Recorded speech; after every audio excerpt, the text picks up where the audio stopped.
Hey guys, what's going on? I am DC, host of Barside Jive, and I'm just ecstatic. Yeah, I'm ecstatic that you chose to hang out here with us at the very cool Vocal Studios in Dallas. Of course, like an hour ago, I was on Facebook telling you about it, reminding you. So hopefully you have joined us. And in a minute, we'll know whether you joined us or not, because we have that info. We know all. But this show does happen from 4 p.m. to 6 p.m. Central Standard Time every Monday. So tell your friends, tell your family, tell your coworkers. Some of you are still at work. Some of you are leaving to drive home. So just stream us. Stream us from your phone. Stream us from your car. Stereo. Stream us from wherever you are. Besides news, weather, art, fashion, farm report, sports, and traffic, I have singer-songwriter guitarist Miles Nielsen. He is in the studio. He will be here. He's going to join us in our second hour, and we're going to have Miles all the way from Rockford, Illinois, for 1 whole hour, I think. So we're looking forward to chatting with Miles here in a little bit. And by the way, you can now follow my shows on Apple iTunes, iHeartRadio, Spotify, Stitcher, Twitch, Spreaker, Google Play, TuneIn, and Deezer. That's right. Anywhere where you can find some cool content, Barside Jive will be there. And if you happen to be listening to me as a podcast, audio only, right now, you can go to vocalnow.com. And remember, vocal is intentionally misspelled with a K. That's right, Bree. It is. Look at the top of your browser or the top of the app if you download the Vocal Now app. It's a free download from your app store. You can just watch us live. And all of my content is on demand on my YouTube channel, youtube.com/Barside Jive Live. And never forget that Barside Jive is sponsored by the legendary The Zoo. On Vocal. That would be the world's best classic rock, starting in the early 70s, and can be streamed 24/7, 365, once again at vocalnow.com. Well, guys. It's going to be one of those days. Brad? Yes. Boner? Yes. Boner's not working. Oh, Before we get down with some traffic. I hate when that happens. I know. Before we get down with some traffic, let's beat some odds. We were beating the odds, again. There you go, guys. Your 6 seconds of beating the odds. That's right. Beating the Odds is the title track off the third studio album by the same name, recorded by American Southern rock band Molly Hatchet and released in 1980. What do you think about that, Bradley? I think it's a great album. It's great artwork, and we'll be discussing that here a little bit later. We will. I just thought I'd tease you a little bit. Yeah. You kind of gave me a little heart thing there. I was like, oh, wow, we're doing this right now. I wasn't ready. Okay, yeah, I wasn't ready. Never know. Got to keep on your toes. Got to keep on your toes. And speaking of keeping on our toes, let's play in some freaking traffic. What do you say, Jay? What do you say? What do you say, Jay? Traffic. Hey. Drop my glasses. Didn't you just pay a whole bunch of money to Traffic fix that? Yeah, but you still have to have readers. You can't fix your age. Here's some readers. Oh, that's okay. Okay. I'm good. But thank you for offering. All right, fine. Be that way. He'd rather make everybody struggle with him. I know. On this. I know. I'm stubborn like that, like some other people I know. You've heard of Southern rock. You're stubborn rock. That's right. That's right. Okay, guys. Traffic time from the Barside Jive Global Traffic Center and your Barside Jive Drive team. We've got some trouble spots. Figures. I could name them all with my drive here. Okay. No, not these. I'm always kind of excited about when your traffic report. Really? Yeah, I look forward to it. Well, here we go. Let's go. Let's go to Boston, Mass, guys, where they have won the award for #1 worst traffic in the whole freaking USA and the self-proclaimed hub of the universe. That's right, guys. They believe they are the hub of the universe. Well, as far as nasty-ass traffic goes, they are. It's 5-ish in Beantown, and Heavy Gridlock is the theme song from 3 p.m. to 7 p.m. It'll be a long show. The I-93, the Massachusetts Turnpike, I-95, I-495, and State Route 24. Don't believe I just pulled this stuff out of my ass. Are your typical hot spots today, and the remaining city streets are no better. Keep in mind that the streets in the oldest part of Boston were laid out during the colonial times. Colonial times, guys, like back in 1776. It is going to be one of those days. You may be tempted to believe that the streets follow random cow paths from the old days, but that's not totally true. Puritans actually carved out lanes around rocky outcroppings, hilly areas, and coves as they drove their cattle from the common, what we now know as the Boston Commons, to the town spring located near the intersections of current-day Water Street, Devonshire Street, and Spring Lane. Their descendants hauled away the rocks, leveled the hills, and filled the coves, but didn't do jack shit about the very narrow, winding streets, which to this day remain.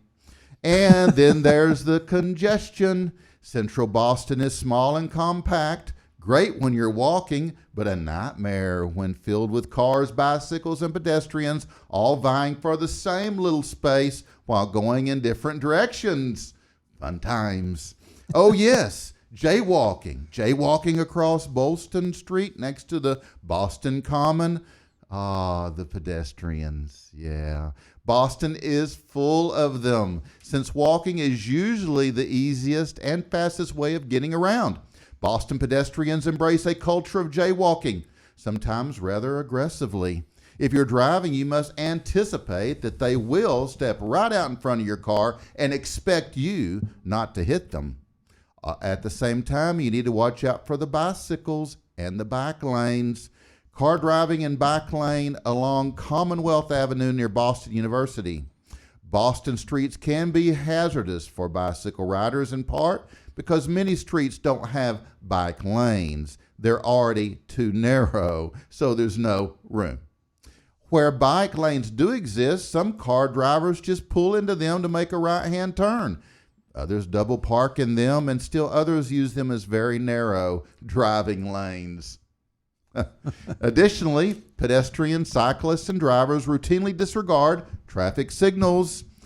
This is normal in Boston, and if you're just a tourist, you need to get used to it, as well as being called a tool or an idiot. Tool or an idiot. Tool or idiot. Two of their most favorite words. And don't forget to use your blinker. Oh, yeah, in the car. Okay. Down to San Antonio. No, not San Antonio, Texas. San Antonio, New Mexico. It's roughly in the center of the land of enchantment on the Rio Grande. It's 3-ish if you're in San Antonio, New Mexico, and rush hour is pretty much non-existent except for the little burro that's napping in the northbound lanes of number 1. The police are responding.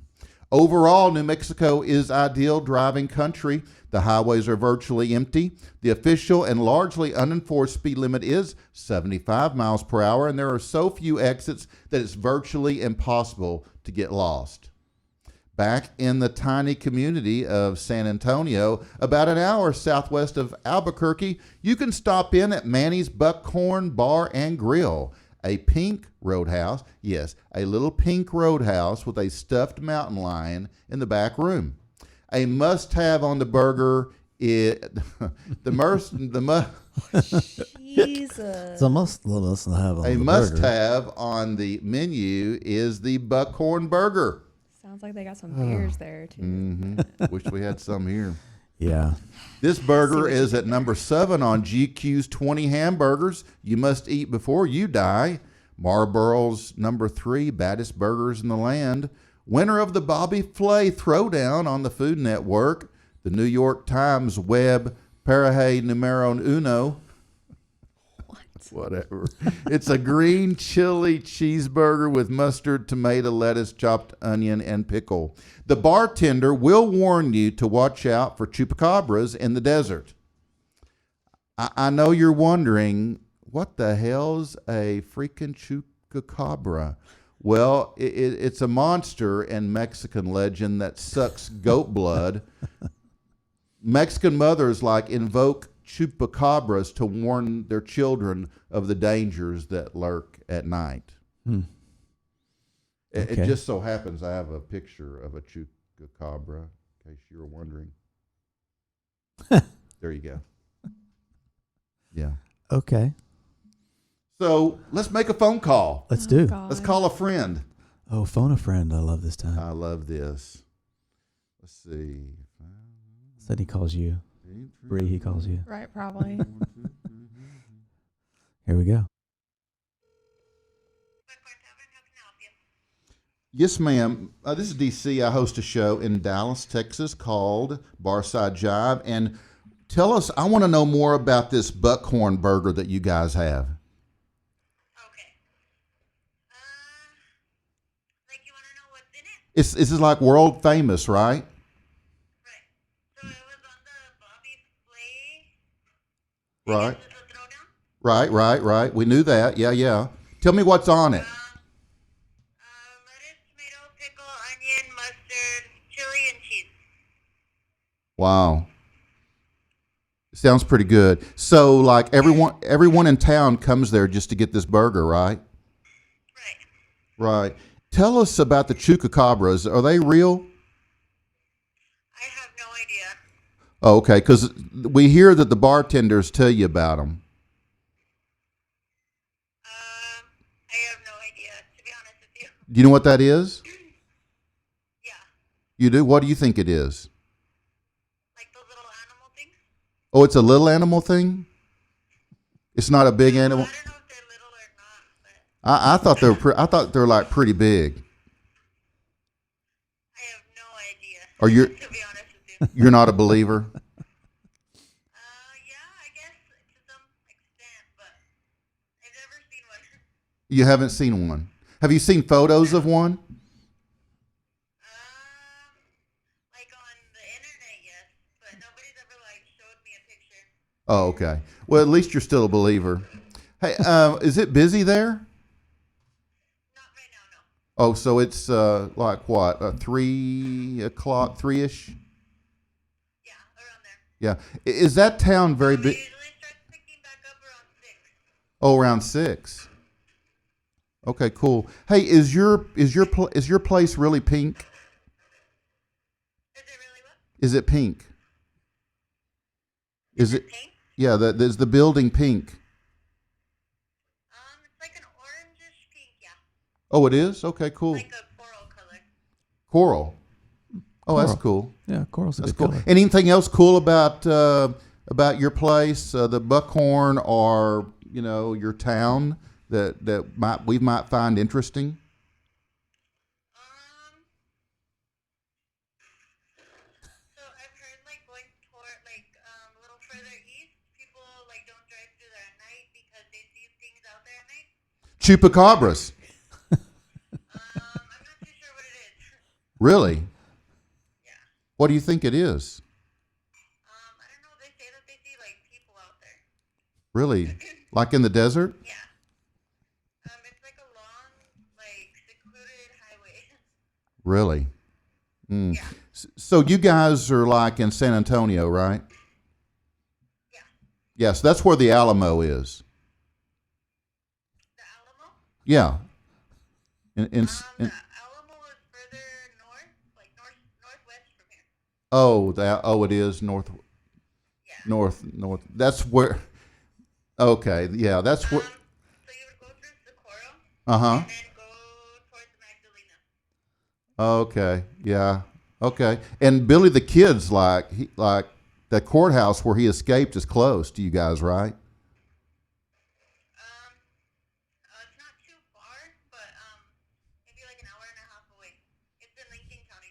Oh, okay.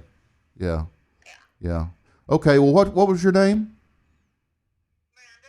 Hey, Miranda. So we'll tell everybody when they're in San Antonio, New Mexico, to make sure and stop by and see you guys at Manny's Buckhorn Bar and Grill and eat a buckhorn burger, right? Yes, sir. Hey, can you do me one favor, Miranda? Yes. Would you like say thanks for watching Barside Jive?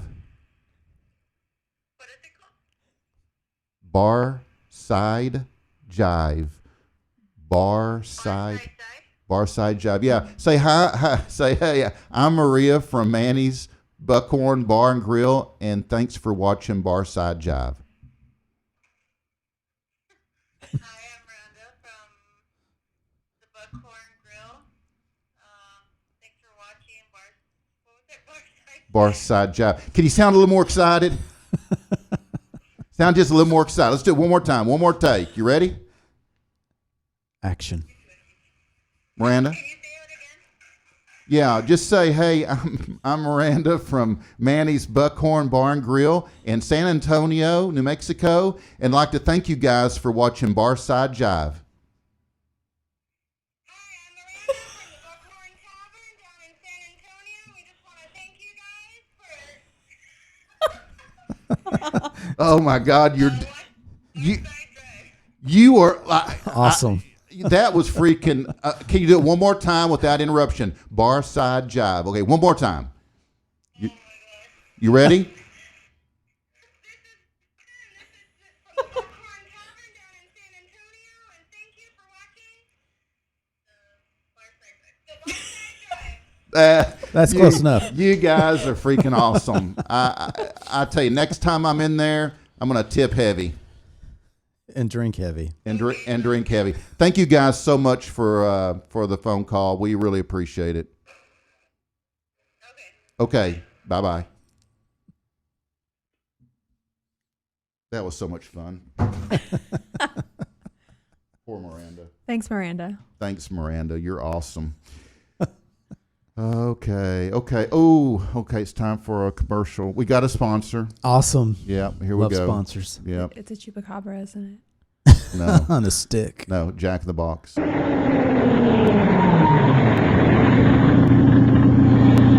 Hey, how the hell are you? Welcome to Jack in the Box. I'm Jack, and I'll be happy to fill your order if you know what I mean. I'd like a Jack burger and a large fries. Sorry, pal, we're cleaning the grease fryer. We don't have any French fries today. Oh, okay. Then just give me a small order of fries, please. Look, Chief, maybe you didn't hear me. I said we don't have any fries today, so how about something else? Oh, okay. Then just give me an order of fries. Listen up, pal. Who put the straw in strawberry? Nature did. That's right, nature did. Who put the ape in apricot? Nature did. That's right, nature did. Now listen carefully. Who put the freak in French fries? There ain't no freak in French fries. That's what I've been trying to tell you, butt breath. There ain't no freak in French fries. Now get out of my sight before I shove your teeth so far down your throat you'll have to sit on a Jack burger to eat it. Oh, and have a nice day. Jack in the Box doesn't know about it yet, but they are our new sponsor. Oh, Yeah. their tacos are great. Those monster tacos. Ooh. Yeah. Did you guys ever realize that a day came where there were no more antennas on cars and the Jack in the Ball antenna just kind of Oh, died? yeah. Yeah. Oh, yeah. That's true. You just put them on the end of Yeah. your pencils or pens. I like Yeah. them. Yeah. They were fun. They were fun. They were fun. They were very cool. Well, Well, I wish I had a Well. mouse that worked. Jay, we need a mouse that's going to work. Bum bum bum.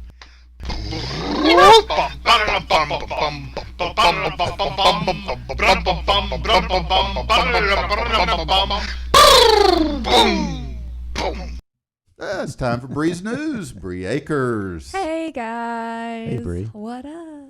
What's going on? I'm just here with some news. You are? Yeah. We would love to hear it. What's the news? Great. Okay. Well, What was the word? the word Well, our weekly suicide update. Yes. Oh, I got a song.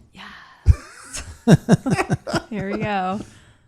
Are you ready? Yeah. You be wait. Yeah, this is going to take 10 minutes, so let's do it. Okay. How to save a life? Where did I go wrong? I lost a friend. That was How to Save a Life. It's a song by, actually, it's just 6 seconds of it.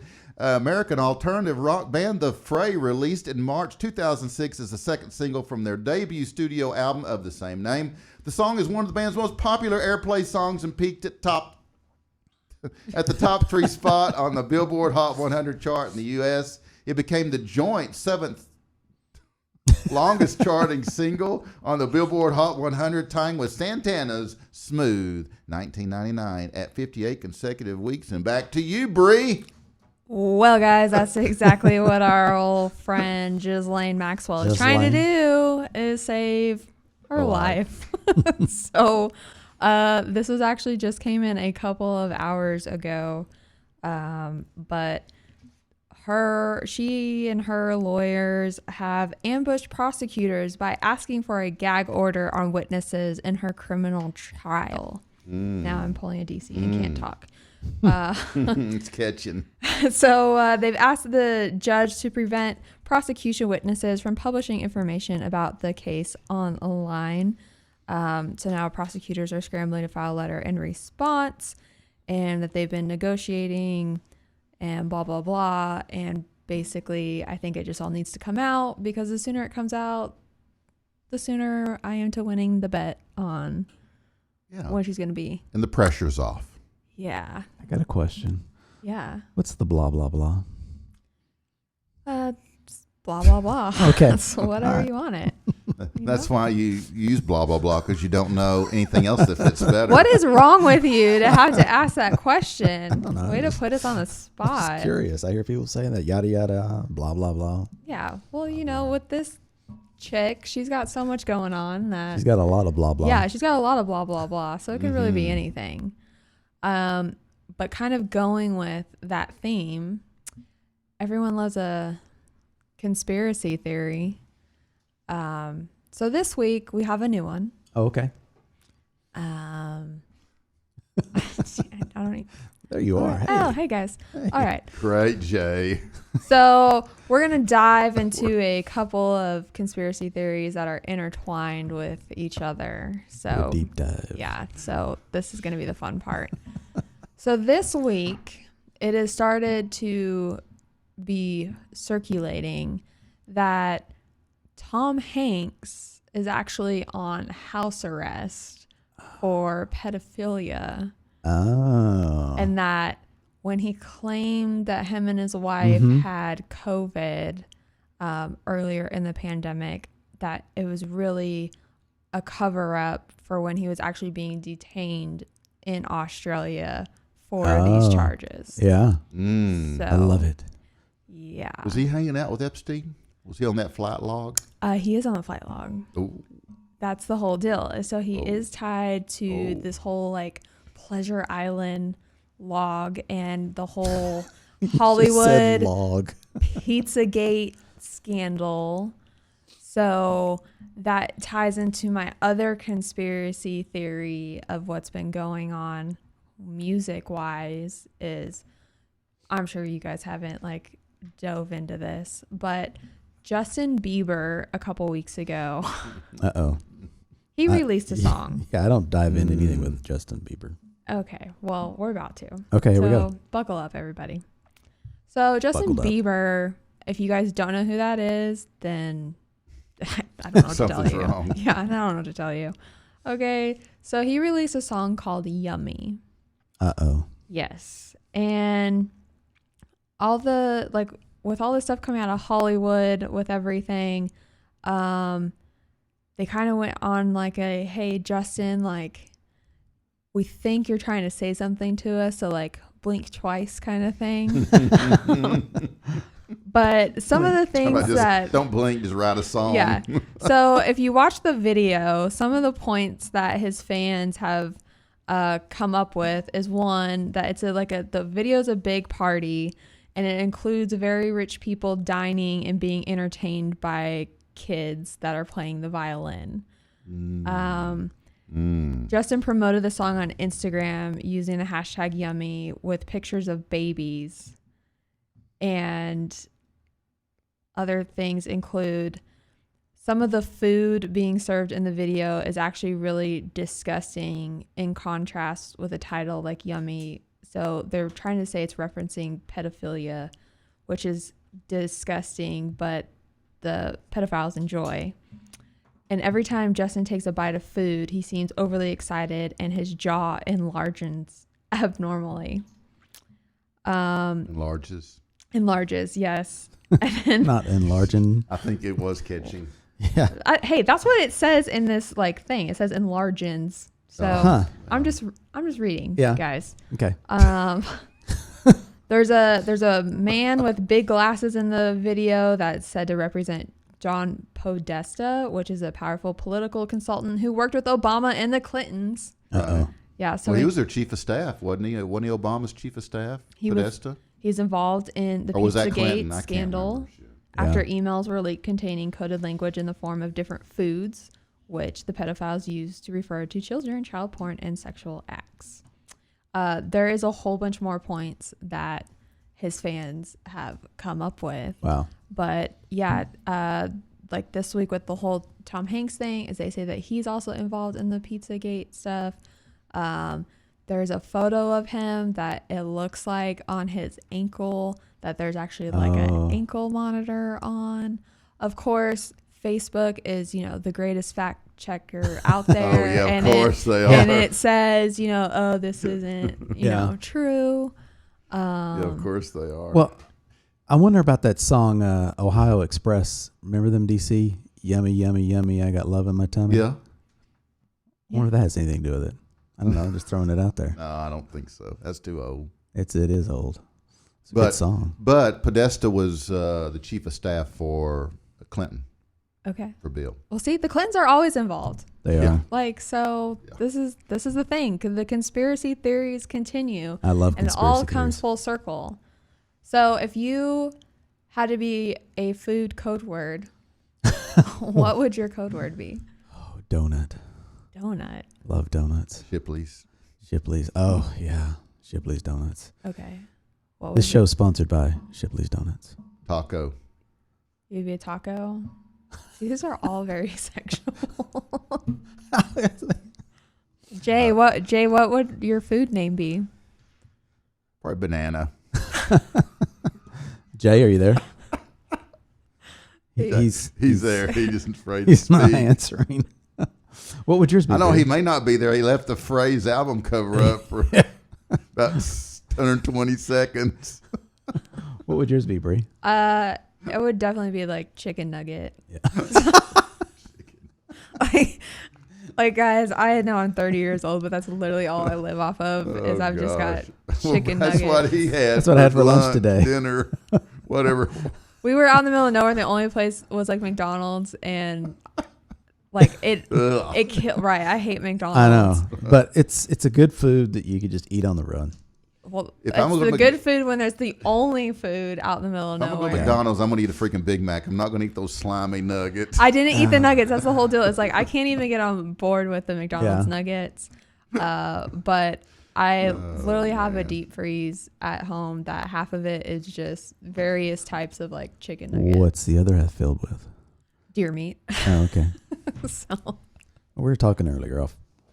Hey, I've got news. Oh, DC's got news. okay, like let's hear it. Are you still going? No, I we're think she good. was. Oh, you're already done? Yeah, You we're done? That was done. quick today. That was It quick. was quick. Well, I thought, I would, after all that terrible news, sad news, I would cheer everybody up.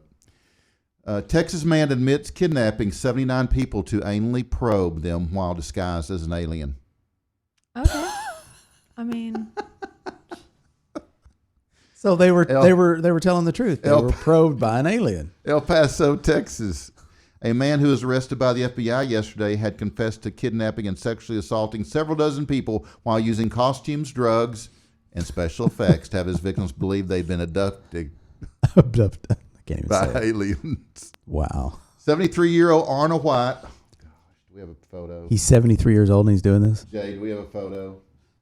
Jay's not even there. Jay left the building. He was abducted. Yeah, there's a photo. It's Alien Pro. Jay.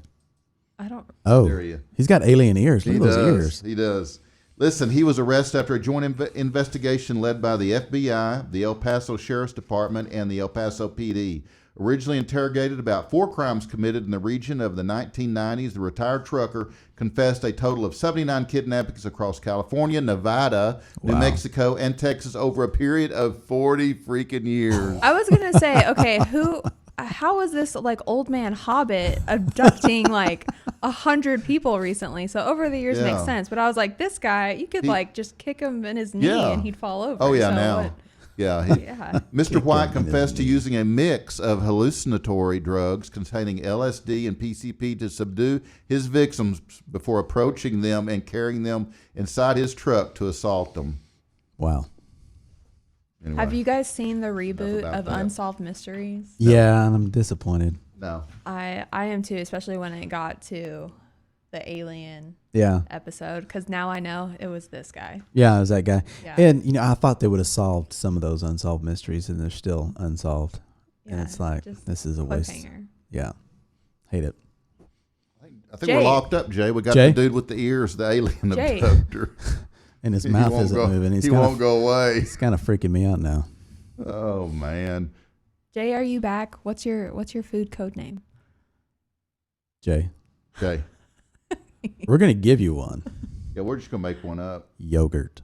He's trying to figure out why this dude's picture won't go away. Well, here we go. Fashion tips for dudes. Bradley. Hey, I'm here. You are one of the few people. What we got here? Wow. All right. There's some. Okay. Are we ready to go? All right. Here You we hear go. the music? I thought we had music. You did. I played it. You want to do it again? Too sexy for my. No, shorts. this is the music No. here. Listen. Oh, okay. Fashion tips for dudes. See, it wasn't outrageously bad, so I didn't even realize that was actually good. There you go. Okay. All right. Tonight or today we're talking about it's summertime, and I wanted to bring up men. What's tonight when we're finished? It is tonight. I want to talk mean- about men's and their shorts. Yeah. And Actually, I'm wearing shorts right now. you are, and I wear shorts all the time, and except when I come up here, because usually it's anyways, I don't want to show off my legs. But on the tractors and stuff, that's usually what I'm sporting. Yeah. But Sport. there's some serious issues going on with men's shorts, and I think we need to discuss appropriate lengths Yeah. and inappropriate lengths. And, Absolutely. and if you see, they've got numbers there. Each gentleman's holding a number. We got 11, 8.5, 7, and 5.5. And what that means is the inseam, and the inseam is measured from the inside where the zipper ends and goes down to where the cuff is. Mm. And you measure that. And if you go to the next picture, you might see some that is a little inappropriate for men to be wearing these shorts. Okay. Well, Yeah. let's move on. Stop doing this. Yeah. Guys. Don't do Whoa. that. Don't do this. No one Don't wants wear Daisy Dukes if you're a dude. no one wants to see any of My favorite part about this is he's like buying protein powder. Yeah. no, isn't it great? Yeah. He is about to go do his squats Uh-huh. and get it. And in. those shorts are going to go up even higher. Yeah, Yeah. I'm here for it. Okay. Oh, man. So, guys, that's inappropriate short length. Okay. Okay, I think we've got another I one. think I got that one. Yeah. And this, don't do this either. Don't do that. Even in your own yard, don't do that. I'm pretty sure he stole his kid Sophie cheer shorts. So And let me tell you something. He's got serious boobage. He does. I mean, that stance is so Nipplage. proud. He's got some though. serious nipplage. he does have some serious nipplage there. I mean, I thought it was summertime there. I don't know, but it's serious. Yeah, don't wear those shorts, guys. Even in your own yard, don't wear those. He's the same color as Trump. Did you say the same color as Trump? Trump. Yeah, they got something in common. They went to the same They went to the same booth. salon. That's probably what it was. Is he went to go get a spray tan Yeah. and had to get his shorts. It actually on. might be Yeah. Trump standing there. No, Trump's a little. He looks. His body's a little bigger. But so I think we've got a few more examples on what not to do. Because it's very important in the summertime because you don't want to scare kids. And yeah, this is OMG, guys. OMG. You can wear the boots, you can wear the half shirt, but you need to wear longer shorts. No, I'm going to tell you, you flat don't aggravate the situation by putting on boots and a hat. Well, listen, what I've always found out from even working in the country bars in the winter is hoes don't get cold. So he's just out hoeing. Oh, okay. And you don't shop for produce at Walmart. No. And so don't wear those, guys. And wear appropriate length shorts in the summertime. Yeah. This is basically a PSA. No Daisy Dukes. No Daisy Dukes, especially with boots and a hat. Or peekaboos. Those almost look like the slipper cowboy boots. They don't. Yeah, they do. I think that's just his night attire. No, that's fun. Let's just move on. Okay, let's move on. That's going to get gross. Yeah, let's move on. I'm too fat to fit my pants. Too fat to fit my pants. With women, I'm no chance. What I was thinking. So, we got art. We got art now. With Brad Jensen. So let's discuss some art. Wow. Man, whoever put this together really did a good job. Yeah, they did. And looky there. Look at that guy. Wow, look at that guy. Yeah. DC, did you audition for the cover of this? I guess so. Wow, this is one of those limited edition I guess covers. so. DC's a very popular public Yeah. figure. Oh, yeah. There He is. we go. Look at him. Well, there you go, DC. The royalties must be rolling in. They are, I'm sure. I'm not getting them, but I'm sure probably an X. Yeah. Well, I'm glad that we got to see this one because this painting was the artist is Frank. Glasses, I don't know where. Frazetta, I think is how he pronounces his name. Yeah, that looks good. Frazetta looks good. Yeah, Frazetta looks good. And but so DC, how long did you have to pose like that? Oh, a long time. Yeah? A long time. Yeah. All right. A long time. And that shit's heavy. That sword and the shield. Yeah, they're heavy. Yeah, and that all that garb you're having to wear in that Yeah, helmet. it was awful. But no, you did a good job. That's why I hate painting live. Do you use the same protein powder as that guy? The guy I in the did. yellow, in the shorts. I actually didn't have any shorts on in this photo. I was gonna say I don't know DC's short situation in this. It was almost like the short situation when we were doing those videos out of this place. Yeah. Yeah. But this was the cover art for the Conan Conqueror, and it could be the DC Crusader. Yeah. The painting was created actually in 1968. So DC, I was going to mention earlier, your skin looks really well. I'm not sure what you're doing, but for 67, yeah, you look good. Right. So this is the style of this artwork is fantasy art, and so he went to the Brooklyn School of Art back in the day, and throughout the 60s, his work became increasingly sought after by various horror magazines. Oh, I bet. Yeah. And he was pretty popular back in the day. He did creepy, eerie, creepy, and vampire. I can't even pronounce it now. Bree, help me out. Vampirella. Vampirella. Vampirella. There we go. And yeah, I'd forgotten about her. Yeah. And so, anyways, we heard a little bit of Molly Hatchet earlier, and it was Southern rock, and it was really surprising that this cover was a Southern rock band. Yeah. And I think that's why what attracted me to this band was the cover because it was cool, and then the music was just a little added bonus. He must have done all their or a lot of their albums. He did a number of them. He did a number, I think, for Kiss and of course Molly Hatchet, and I forget the other ones he did. I think Nazareth was one of them, and but yeah, good guy. And you can see some of his work now that we've got the internet. You can go and get more familiar with him. But it's a great album, and the artwork. This is actually probably the one that didn't make it on on the shelves. This is an original with DC there. Yeah. But Well. no, it's a good album. Yeah. And, Good stuff. Good stuff.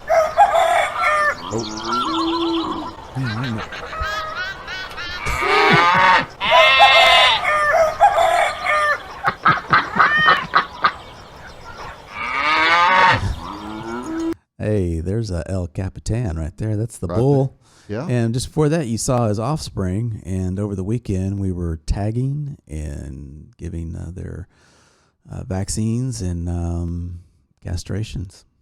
Very cool. Yeah, I got beat up a little bit and a cracked rib and a elbow's better, but yeah, we need being on a farm's tough work. It is, and we need to get some younger people out there to do this. Yeah. Did you have any Rocky Mountain oysters this weekend? No, we do it the other way, where you put the bands on them and then they just fall off eventually. Oh, okay. Yeah, because the whole cutting and dicing and throwing them in a bucket is kind of I don't like that. But yeah, that's our bull. I can assure you, neither do they. No, that's our bull, and he's a big guy. Yeah. Yeah, and he's already doing his business again, and so around March, April, we'll start probably calving again and have another round of calves. All right. Yeah, so Well, that's thanks. it. Thanks for that, Brad. You're welcome. That's Next week awesome. we might check on the chickens and see how they're doing on their See eggs. those chickens. Did y'all watch the Tiger King special? No. Attention, attention, Mr. and Ms. North Central Texas and all ships at sea. Zeppelin alert, Zeppelin alert. Zeppelin 77 USA Tour is coming to Dallas and Fort Worth. Led Zeppelin in concert. Fort Worth, February 27th, Tarrant County Convention Center, and Dallas, March 4th at Memorial Auditorium. Tickets for these two concerts go on sale this Saturday at 10 a.m. In Fort Worth, tickets at the Tarrant County Convention Center box office only. In Dallas, at the Dallas Memorial Auditorium box office only. All tickets are reserved, $750, $850, and $950, cash only. Led Zeppelin, live in two concerts. Fort Worth, February 27th, and Dallas, March 4th. Tickets on sale this Saturday. Dallas tickets at Memorial Auditorium box office. Fort Worth tickets at the Tarrant County Convention Center box office. Both box offices open at 10 a.m. Saturday. Produced by Concerts West and Jerry Weintraub. That is all. All right. Well, guys, we've got some more weather for you, weather hounds. It's DC once again from your Barside Jive National Forecast Center.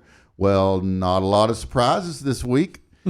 In Kuwait City, Kuwait is currently a Hell's Kitchen at 105 degrees with a heat index between OMG and WTF. It's basically a clear sky except for an occasional cloud. Precipitation is at 0. Humidity is 35. And the wind is at 7 miles per hour. And please remember, no alcoholic drink, no porn, no pork, no shaking up or gayness while in Kuwait, as these acts are illegal and may result in very long prison sentences or death. No kidding.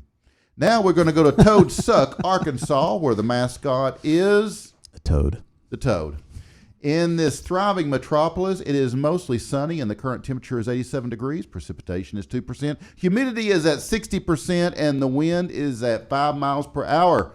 Don't forget every May, the annual Community Music, Arts, and Food Festival, Toad Suck Days.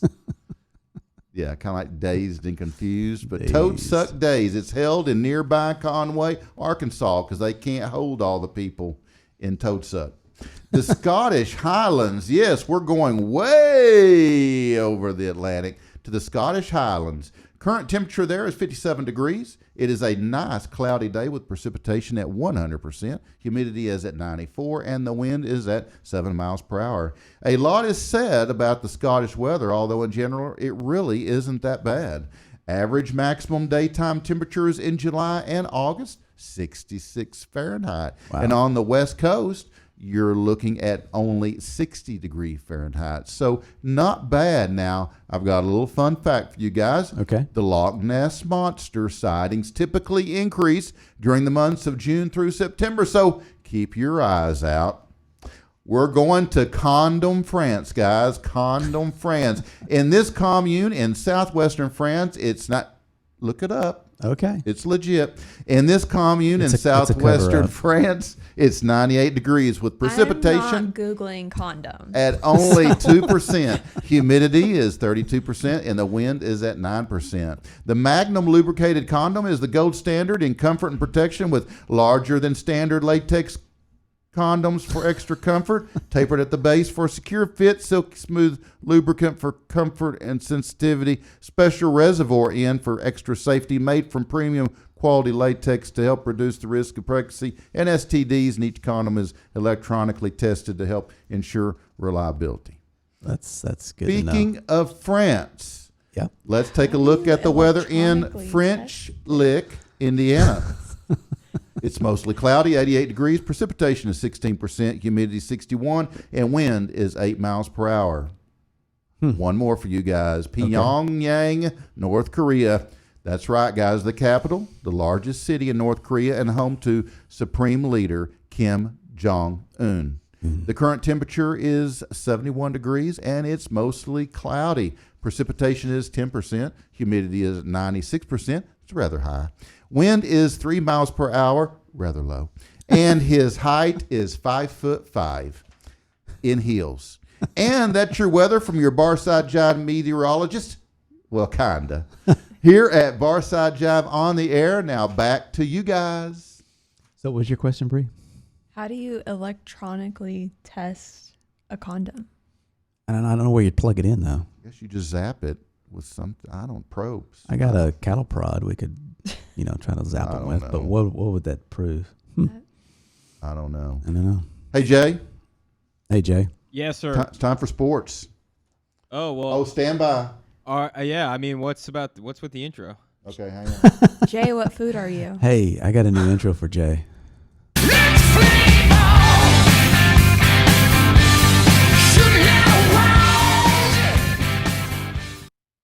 There you go, Jay. Hey, Jay. Oh, well, there's still no camera on me. I guess we'll work on that. But. Oh, yeah, we do need a camera on you. Yeah, we do. I can bring one in for you. Yeah, I didn't put one on there for a reason. Yeah, really. Oh. Short and sweet today. Major League Baseball kicked off Thursday night, season opener. I saw those cardboard stands. Those cardboard figures in the stands. What Bree and I were talking about. Wow. Bree is, like I said, Bree's still working on mine for all the viewers and listeners out there. Yeah.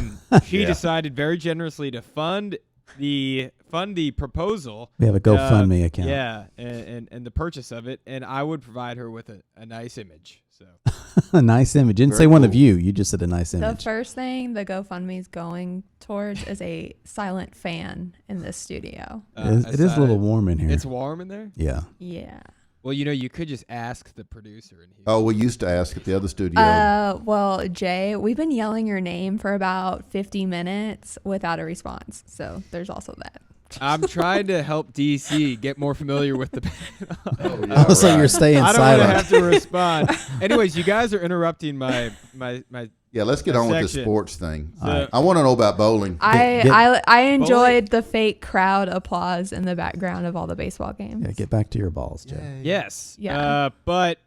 So like I said, it kicked off last Thursday, and baseball has already run into some trouble. So we've had one team with 1/3 of their entire roster or traveling roster test positive for COVID-19. Right. So we're about 4 or 5 days in, and we've hit some roadblocks here. But the commissioner says that they are still pushing forward, and they're not considering canceling the season just yet. So that's good if you like baseball, including NHL as well as NBA. NHL is about to enter the bubble. Is what it's called in the sports world. I don't know if you guys are familiar with that. No. But Bubble. you essentially bubble. quarantine in a specific city. I think they're doing it in 2 cities in Canada. And so they are entering the bubble, all the NHL teams with 0 positive tests, so that's good. And I think they're going to be starting in the next week or two. I'll get back with you on that one. But All right. MLS is still taking place, and they've been doing decently well with the positive tests and negative tests. So they're pushing forward, and that will be it. Cool. Awesome job, Jay. Thank you, DC. Man. You did an Woo, amazing job. I love that.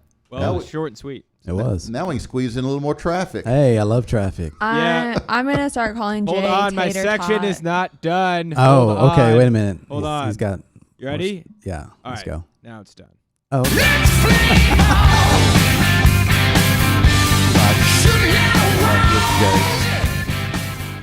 Play ball with Jay. Since Jay won't answer the food question, I'm just gonna start calling him Tater Tot because Hey, I like that. my favorite thing at the ballpark are the tater tots. Yeah. So, Jay's like your favorite thing. Since all he's gonna talk about is baseball, Is he now a gone tater again? tot. More traffic. Once again from the Barside Jive Global Traffic Center and your Barside Jive Drive team. Portland, Oregon. We're used to shitty rush hour conditions in Slump Town. No, Stump Town. Stump Town. A shipping port with a strong affinity for strip clubs. Well, it's 2 p.m. and Portland is gearing up for what promises to be another fecal festival. Interstate 205 southbound, the 5.3 miles from the Glen Jackson Bridge to the Division Street exit is bumper to bumper, most likely for the next 3.5 hours. I-205 northbound is no better, as well as I-405 southbound, Oregon 217 southbound, I-5 northbound, and on and on and on. And the Portland traffic gridlock has been compounded by the mayhem and madness caused by violent anarchists and clashes with police on the streets of Portland for the past 60 days straight. Wow. So be wary of blocked streets, burning cars, buildings, tear gas, flashbangs, and pretty much anything that can be hurled into the air in any direction, including but not limited to bottles, rocks, fireworks, full cans of Colt 45, bricks, sold diapers, live ammunition of all calibers, Molotov cocktails, miscellaneous sharp objects, and Justin Bieber CDs. And tater tots. Damn Outside Pizzagate. outside of all that, everything is pretty much normal in Portland. So safe travels. Oh, Wuhan, China. Wuhan. It's 6 p.m. tomorrow there, and the streets are once again busier. Scratch that. They're a little busier than they were, just not as busy as like before, like COVID. Donning masks and protective suits, some public health workers are still spraying Simple Green in the well-trafficked areas.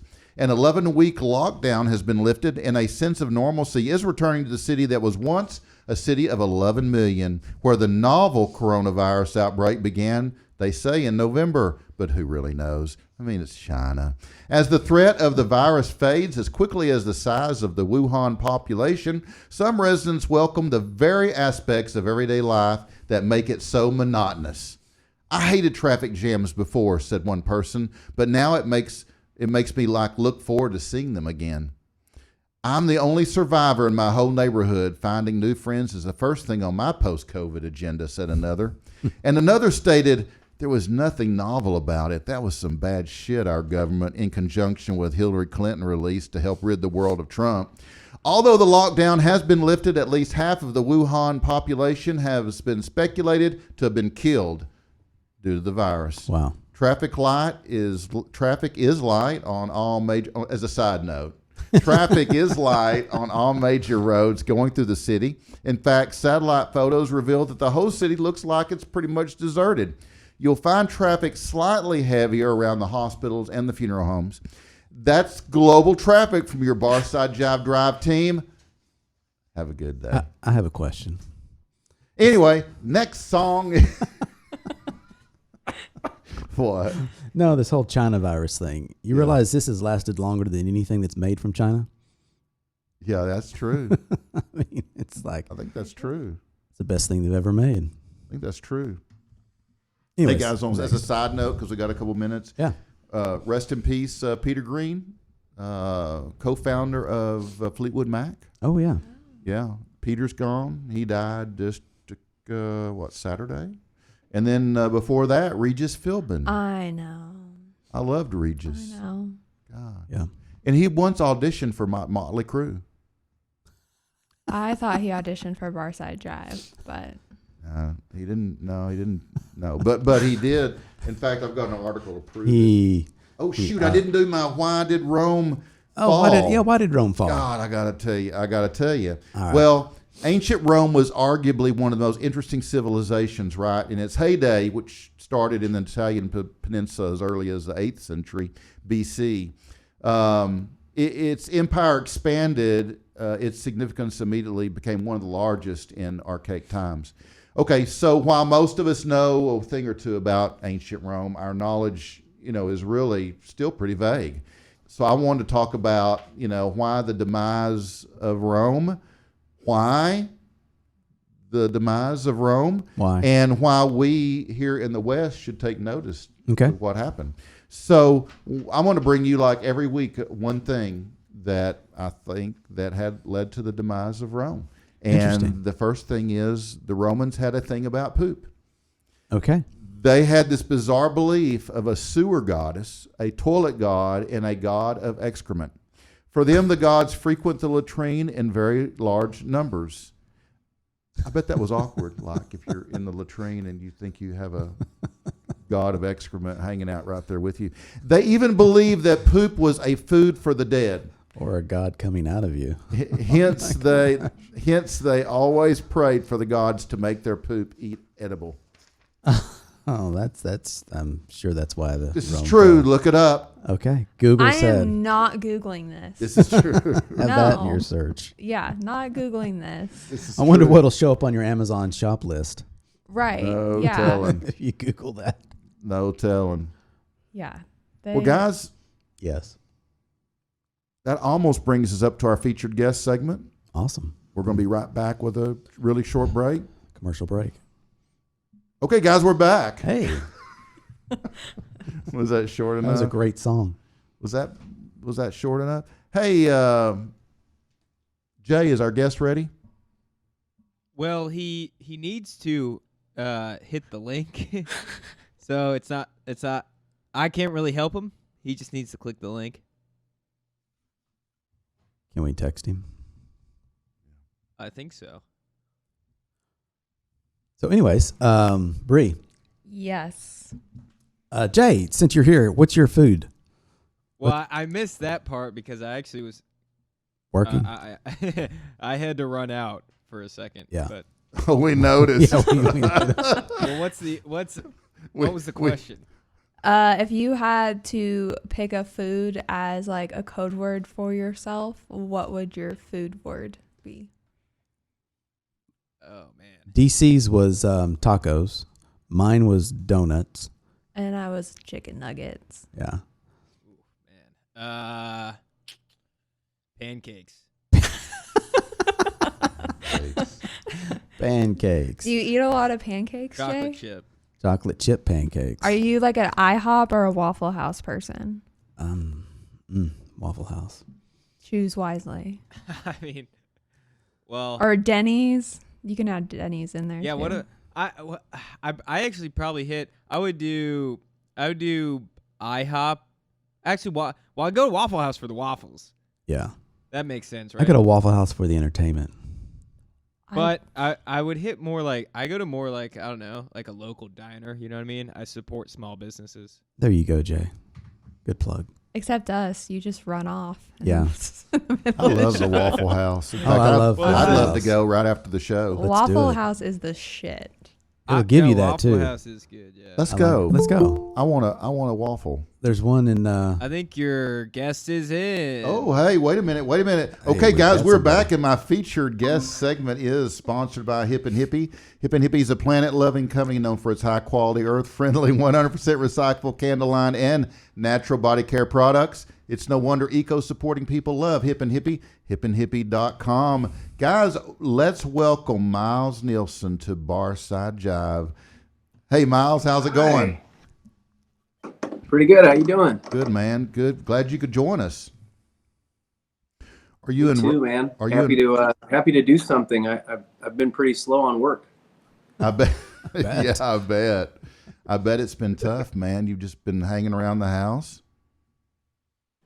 Yeah, I got like a new blower and a weed whacker, and Oh God, yard tools, man. That's a sin, man. No, that's awesome. That's a shit. No, it's not either. That's the shit that they give you for Christmas when they don't like you.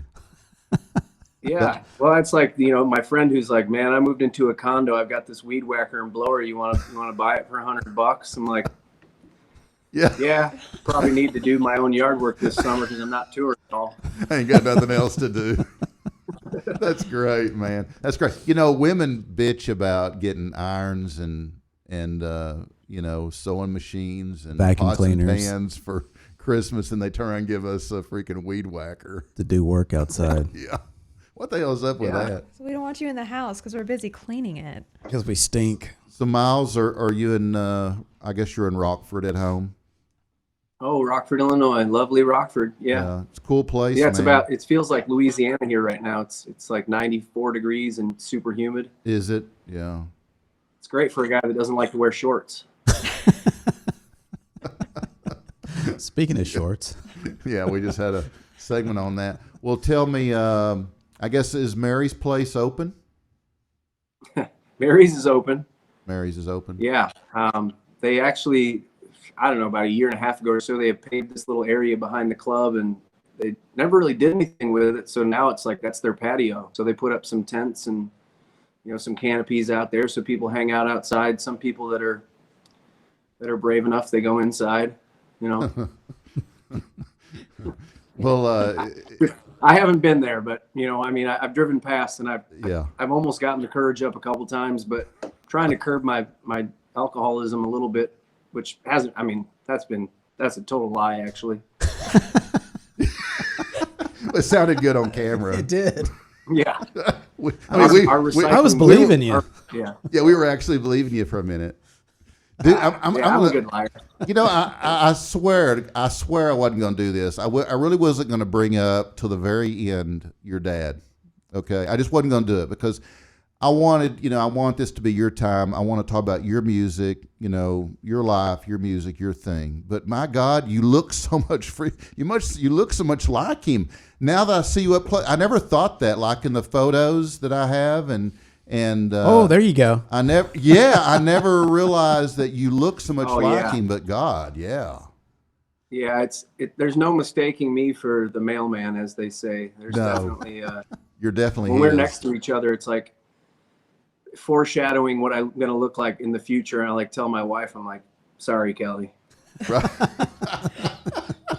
It's downhill from here. So I really want to know, Miles. I know this is just a question that every, goofy interviewer asks, but I want to know because I'm really curious and I like to hear the stories, but I'd like for you to go back and just tell me how this music thing got started for you. And I know it's kind of corny because your dad is Rick.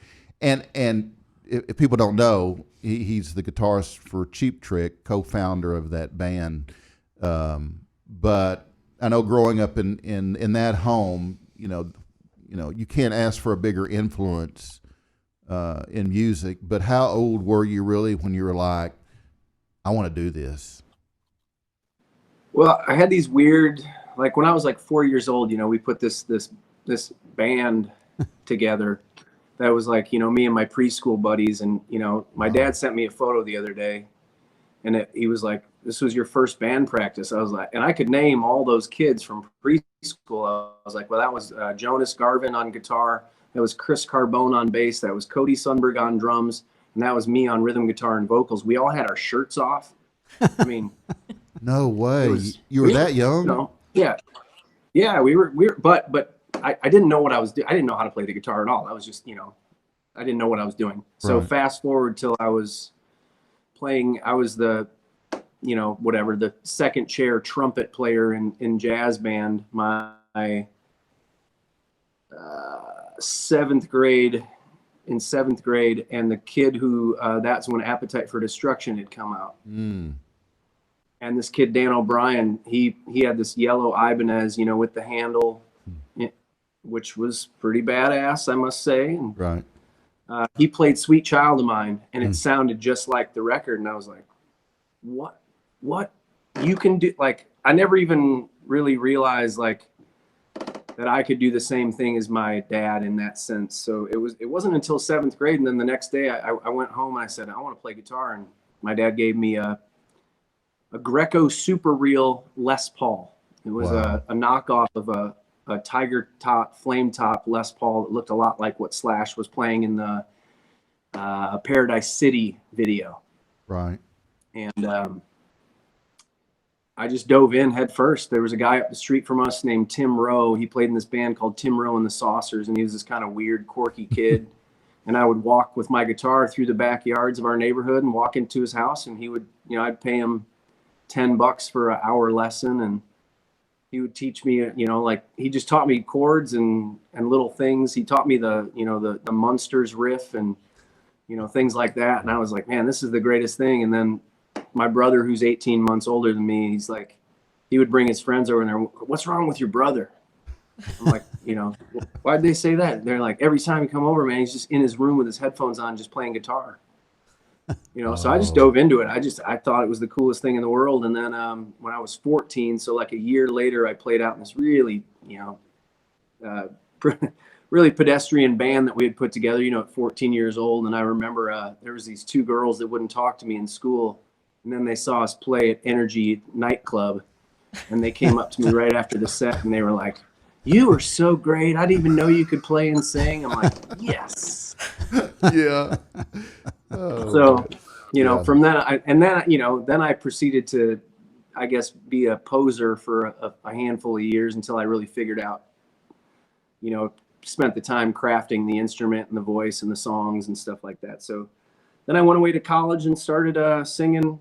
I was a classical voice major, which my grandfather was my dad's dad is an opera singer. He was a tenor, and he's Really? a wildly talented guy. But it was 3 generations of Nielsen. He took me down to Illinois State with my dad, and I had my vocal tryouts to get a musical scholarship down there. So I was a voice performance major for about 2 years until I realized I didn't even know what that meant. Wow. So I left school and I went and got my recording engineering degree so I could twist the knobs. And then I went to work for Steve Albini in Chicago. And after about 2 years of that, I quit to go on the road with a band called Harmony Riley. And we toured for about 7-8 years. And my brother Dax was in that band. And we did some wildly insane things that I never thought I'd do musically, like open up for really cool bands all over the country. And that led me to where I am now. Right. Which is sitting in Rockford without a job. That's the music business, isn't it, Miles? Yeah. Oh, what a great job. Yeah, man. God. It is a great job. I mean, it is Yeah. a great job when you're not inside of a pandemic. I mean, it really is. It's like, it's the coolest job in the world. We did a couple tours of Europe the last few years, and I'm like, pinching myself sometimes when we're over there and we're playing and people know our music clear across over it. And you're in Spain and, you're like, what's wrong with these? How do these people know our music? And that's the beauty of the internet. Oh, yeah. So, yeah, it's those kind of things where you feel pretty lucky. And then when things like COVID hits, you're lucky that you built a fan base and you got people that'll tune in and support you on some live streams and weird things like that. When you're singing into a phone, there's nothing more awkward than that. Right. Yeah, without that audience participation, it's a different world, right? Sure is. Yeah. We ended up putting a laugh track, a boo track, and an applause track on my sampler. So at least after the songs now, we can hit that button and get some experience out of it. You don't hit the boo much, do you? Kelly hits the boos on me more than I does she? hit them on myself for sure. Oh man. So you guys, how's Dallas? Dallas is probably the same as Rockford. I mean, it's hot. It's cool here. I mean, it's cool living here, but it's hot and humid, and everybody's everybody's really kind of getting out. The bars open, but then they closed, except for those that have 50%, at least food sales. Or over 50%, but it's probably the same as there. I got to ask you though, being Miles Nielsen, I bet you've got a really cool mask. Let's see. Dude, see, I knew it. Oh, that is I knew cool. it. I knew it'd be a cool mask. Trash. It says That's awesome. trash. That's awesome. I love it. Yeah, I knew it. I knew you'd have a I'm cool. a fan. Yeah. I'm a fan of picking up after yourself. Right. Right. Well, so I was actually I've got a good story about Dallas. Actually, there's yeah.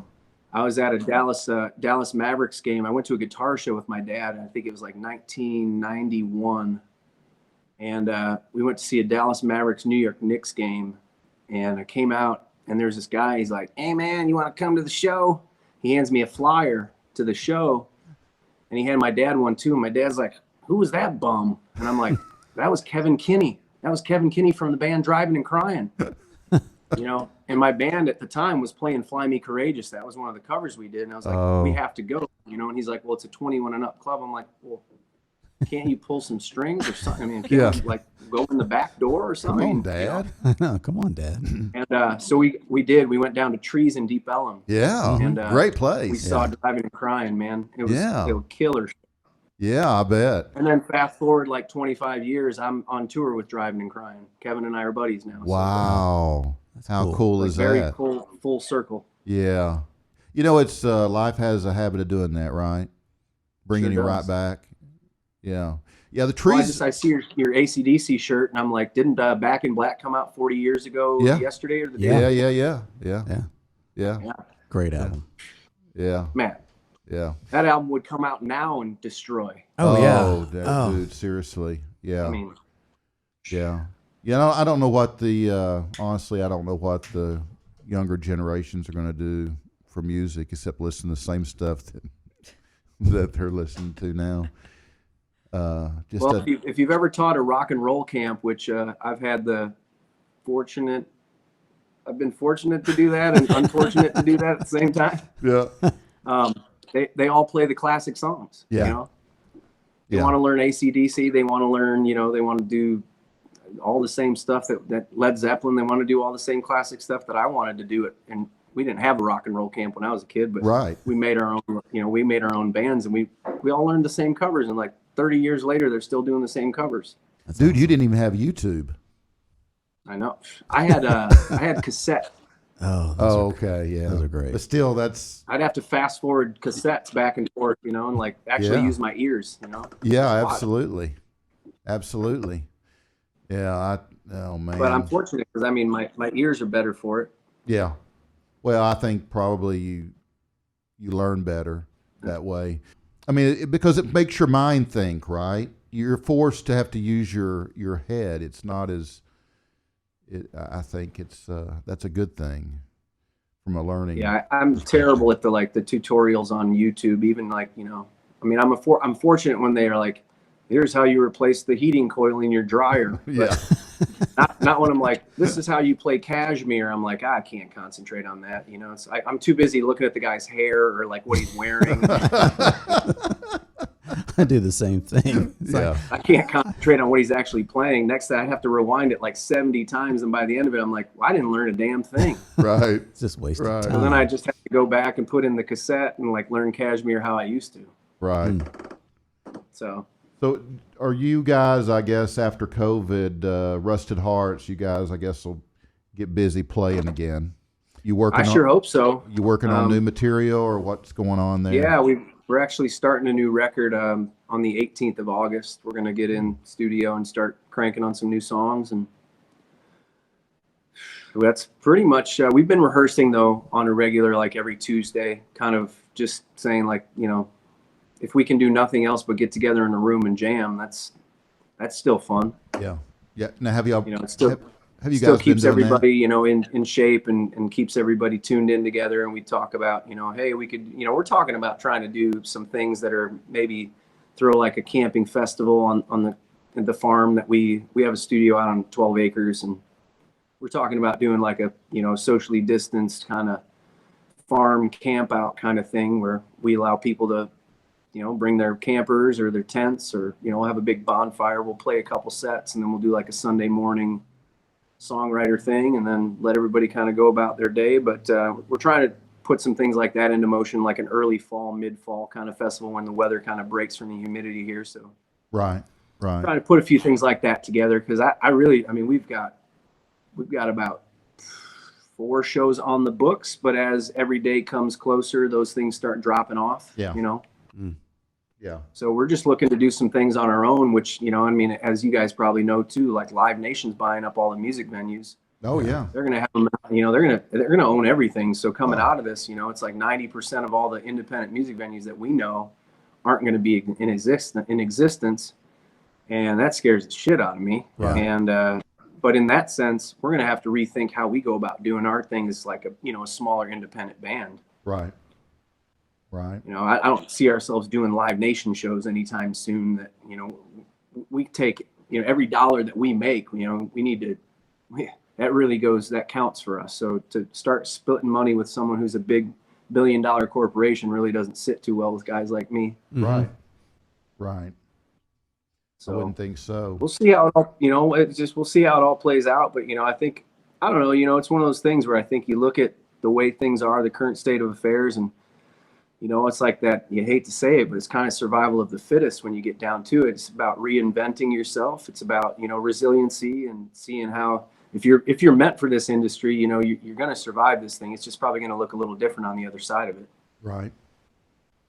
Hey, Miles, let's stop a minute and let's let the guys hear some of your work. And I'd like to start with heavy metal. Awesome. That'd be cool. Yeah, that's great. Okay, Jay. Number 12, Jay. Coming up now. Yeah, number 12, Jay. Heavy metal. I love this one. Well, here we go. Sounds about like our live shows right now. Yeah. Yeah. There we go. Yeah. I just plugged my guitar. My heart is heavier than metal now. My eyes so swollen by the booze. I don't know what I did or how I've gotten here. And all I know is that's the truth. I wanna swing you back and forth just like a pendulum and let you know this is a ride. And then I feel just like a kid inside a candy shop, and everything is on the house. Act like animals, just like animals. Act like animals. My head is pounding like 1,000 hammers at a time. With every nail I cross the line. I wanna treat you to the finer wines and all the lines, and let you know that I'm a prize. Act like animals, just like animals. Act like animals. Who are you? Who do you think you are? I didn't think that you would go that far, but you did. You did. And who are you? And who do you think you are? I didn't think that you would go that far, but you did. Oh yeah, you did. My heart is heavier than metal now. My eyes were wild, you were loose. I don't know what I did or how you've gotten here. And all I know is that's the truth. I wanna swing you back and forth just like a tire swing, and let you know that I'm right. I wanna feel just like a kid on the 4th of July, with fireworks inside my eyes. Act like animals, just like animals. Act like animals.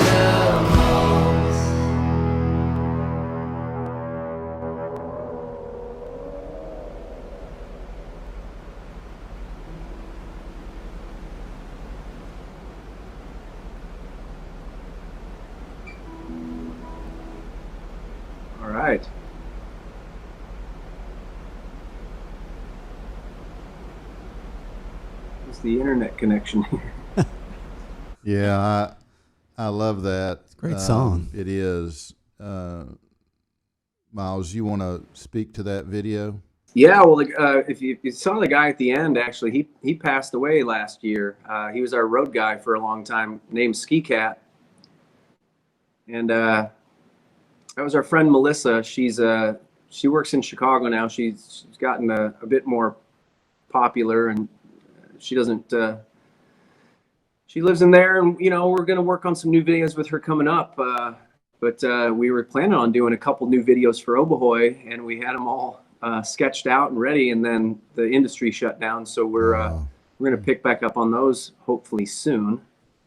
And we actually did it in an abandoned space right down in downtown Rockford that used to be a bowling alley down there that actually Bill Skicat worked at, which was like it came totally again full circle into that situation. Was he's like, yeah, and he's like pointing out where the bowling alley was, where the bar was. Wow. Like, pretty wild. We did that. We shot that over the course of 2 days in that space, and yeah.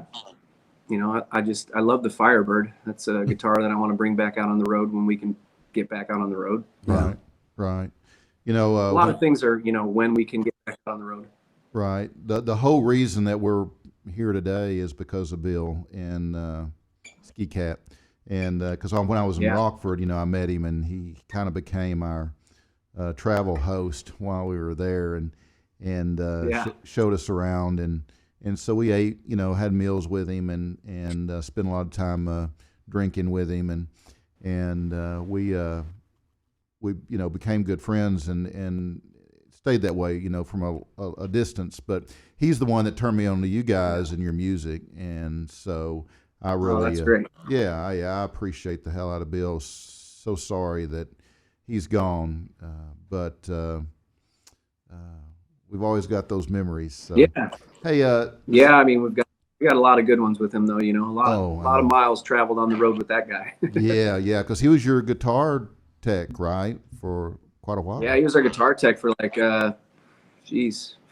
6 years. 6 years. Yeah. So. And I'd known him. He had worked with past bands too. In and out for years. So I'd known him for 15 years. So I mean, we had known each other for a long time. And okay, gotcha. He's a great guy. Just super nice, sweet human being. One of the good ones. Yep. It was tragic to hear that he was gone. Yeah. There's a thing that people that drink a lot of alcohol do, though. They forget to eat. Yeah. And all of a sudden, like 3 days go by, he's like, well, I haven't eaten in 3 days. I'm like, man, I can tell, you need to start eating some food. So, it's one of those things, like, if you're going to drink, you got to eat. Yep. Yeah. So, yeah. I mean, not to bring everything down, but. No, it's I mean, reality sucks. Yeah, he's probably looking at us laughing about the fact that we're talking about him. Oh yeah. I actually just pulled out 2 of his the Skicat Johnny Cash shirts today. Did you? I'm gonna give those away on our stream this Thursday. So, dude, I'll buy one if you'll send me one. I'll pay for it.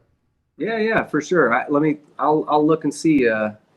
I'll send you one. I'll take one. I'll pull one aside. I won't put it up for giveaway this week. I'll send it to you. Dude, I like I say, I'll pay for it. I want a large, but if you got don't send me a small.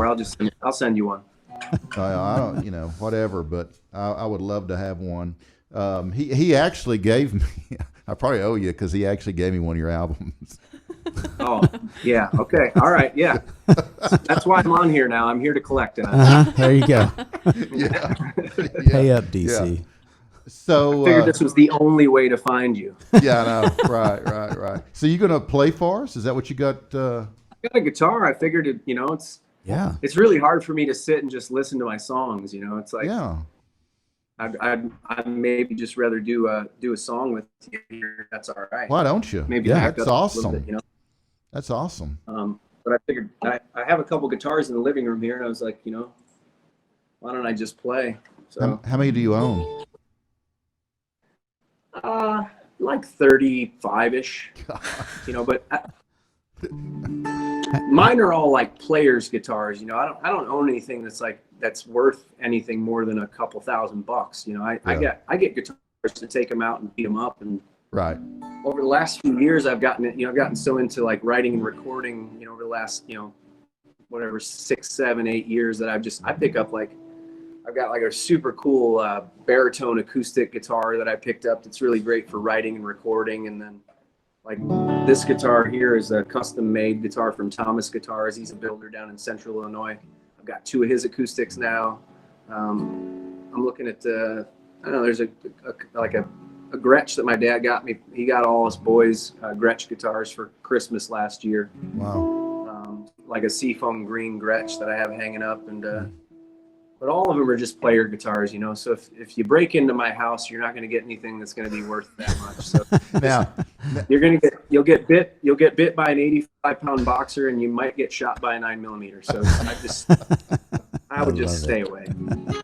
But yeah, this is let's see. If you want to do a song here, maybe I could convince my wife to sneak in here and sing harmonies too. But oh yeah, you've got a project together now, right? Yeah, it's a thing called Weepin' Willow, and it's very we put out 4 songs like 2.5 years ago, and then we've got another 4 songs that we'll probably put out in another year. That we've just it's kind of back burner stuff, but since the COVID stuff, you know, we've been doing a live stream every week, just the 2 of us. Right. And this is Kelly, everybody. Hey, Kelly. Hi. And so we'll do this song called Hannah. It's off of or do you want to do Howl at the Moon? Maybe Howl at the Moon's better. We did this one's off the most recent song or album Obohoy, which is based on an imaginary friend that I had when I was a kid.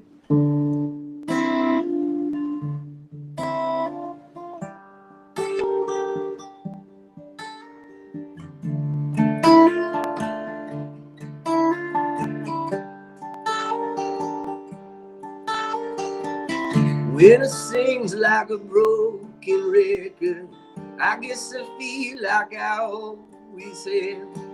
Well, I can see if you're overloaded and like our love just won't resume.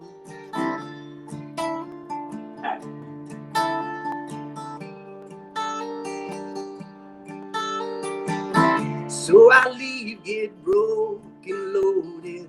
I guess I feel like I'm lost again.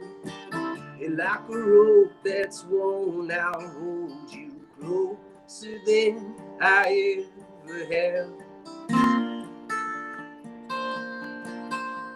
Howl at the moon, the angels sing the tune. Howl at the moon, the angels sing the tune. Howl at the moon. Take a drive to the middle of nowhere. I paint a picture just for you.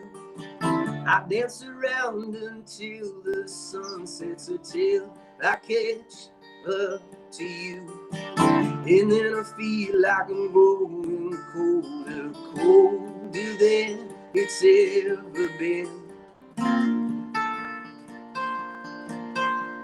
Howl at the moon, the angels sing the tune. Howl at the moon, the angels sing the tune. Howl at the moon.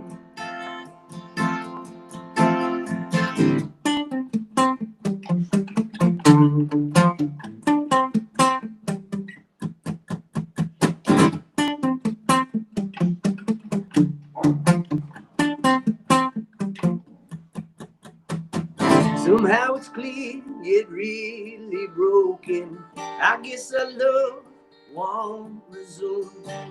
Well, I can see if you're overloaded and like you have grown tired too. And then the moon's getting closer, closer than it ever has.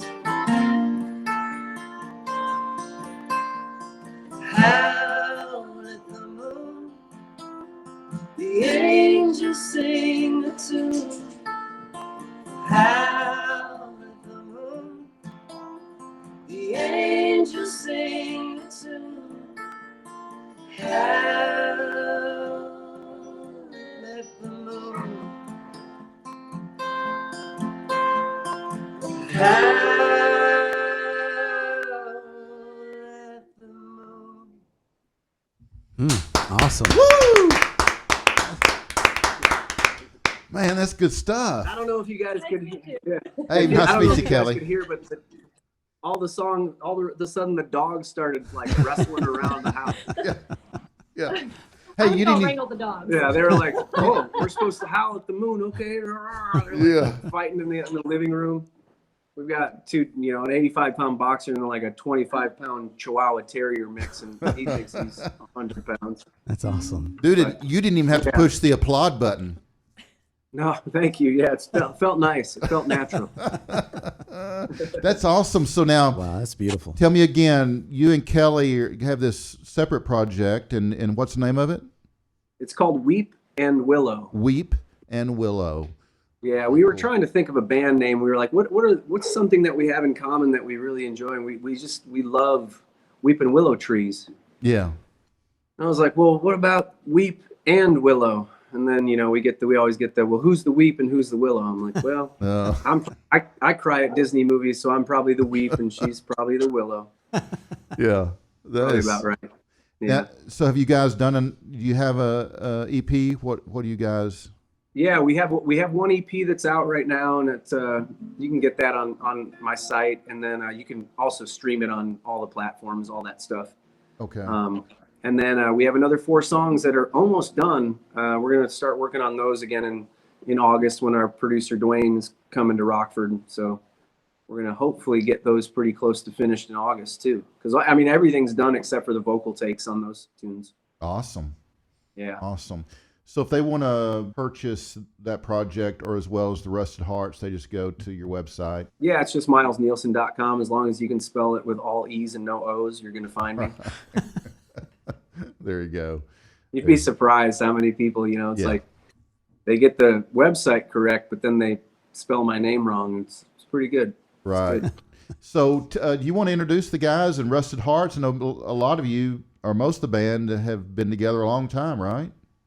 Yeah, man, we're going on 9 years of all the same guys playing in the band together. The longest running guy in the band is Daniel James McMahon. He's the guitar player. Mm-hmm. He sings background also. And then Adam's second in line, Adam Plowman. He's a multi-instrumentalist. He plays clarinet, soprano sax, alto sax, tenor sax, bari sax, keyboards, vocals, percussion. Wow. He's like your dream independent musician salary guy, because it's like hiring 3 guys in one. Right.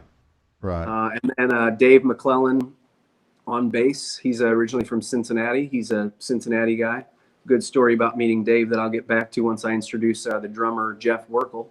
He's the homecoming king of Stillman Valley High, a small town of 2,000 people just south of Rockford. And his mantra is smoke weed every day.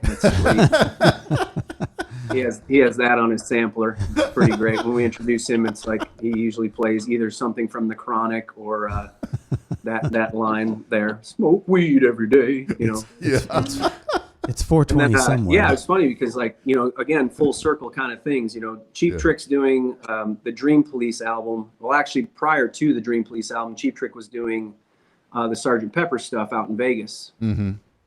And they had hired some background singers to do a lot of the harmony parts. And Dave actually was one of the background singers in that project.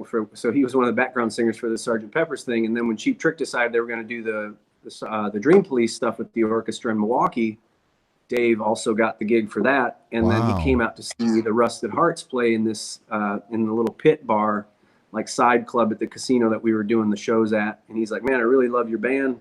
So I gave him the records, and then I don't know, like 3 weeks went past, and all of a sudden he's like, I said, well, he's like, hey man, just so you know, I'm living in San Diego right now, but my girlfriend and I are breaking up, and if you're looking for a bass player, and I swear to God, not 2 days before that, our bass player Andy at the time pulled me aside. We went out to lunch, and he said, hey man, I got to leave the band. I'm giving you my month's notice.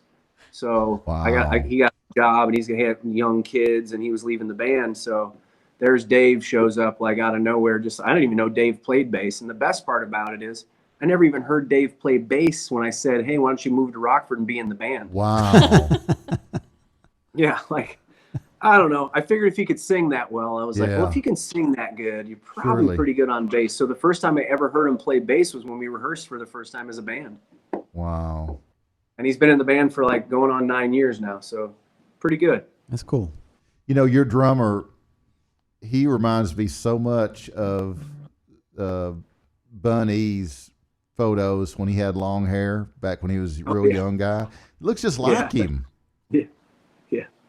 Jeff's got hair like you. He's got good hair like you. Well, I don't know about that, but thanks. I'll take it. From the internet, it looks pretty good. Somebody needs to hit the applause button. I should have hooked it up. You should have, but you'd have screwed up and hit the boo, and then I'd have had a complex. Yeah. Then I would have been kicked off the show, and I never would have gotten my $10 for the album that Bill gave you. Yeah. Is it all that damn thing is? It's $10? Hell, I'd have gave Bill $10.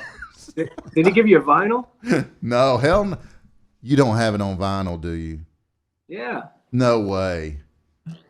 He gave me a CD. Just gave me a CD, but you have it on. $10. You have it on vinyl? Yeah, I'll send you one when I send you the T-shirt. Are you serious? Man, that's awesome. An autograph? I'm not doing anything with them right now. So. An autographed? I can do that too. Miles Nielsen vinyl? Are you shitting me? That's huge, man. That is. It'll be worth less when it gets to you. No, don't shortchange yourself, man. You got some good stuff, and that thing with you and Kelly. People call me the son of Cheap Trick.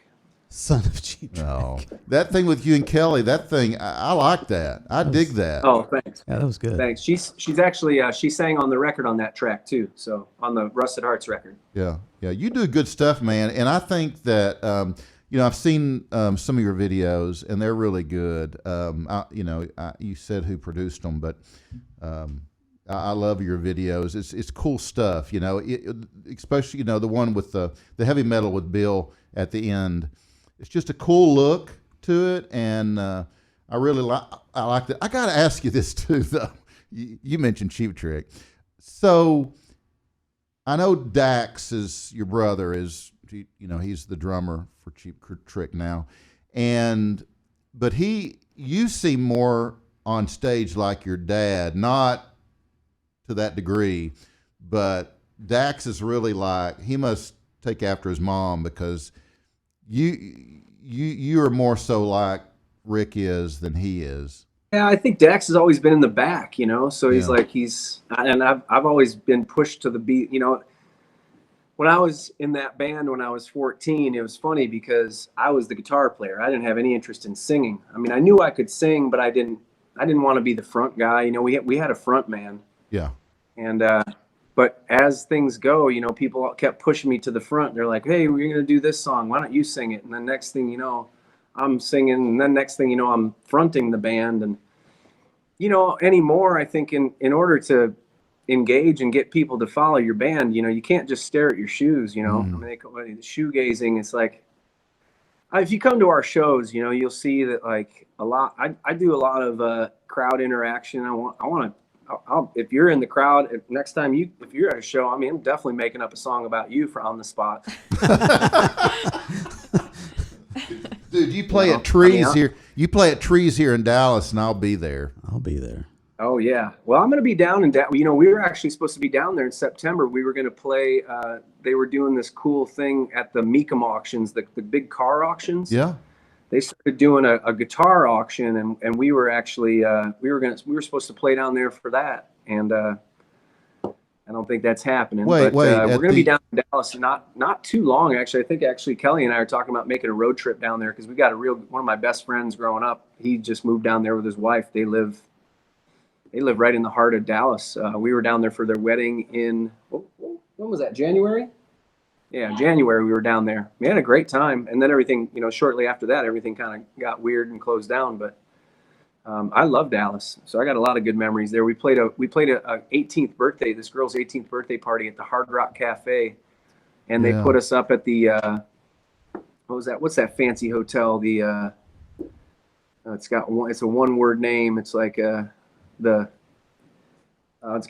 anyway, it was really nice, but the security guard came out as we pulled up and he goes, "Excuse me, what are you guys here to do?" And we were like, "We got 4 suites, sir." Isn't that great? Oh, it's called the Zara. The Zara. The Zara. Hotel. Yeah, and it was funny because they spoiled us rotten. They were like, put us up in these 4 really fancy suites, and the security guard thought we were just like, we were in our late 20s at the time, coming in hot, looking to just get wasted. And we're coming. And then he's like, "We're going to need to see some identification." I pulled out my room key. We all pulled out our room keys. And he's like, "Oh, all right." I'm like, "Yeah, see?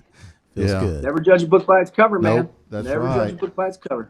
That's right. You'll get fooled every time. The Hard Rock's have you closed. ever seen Trading Places?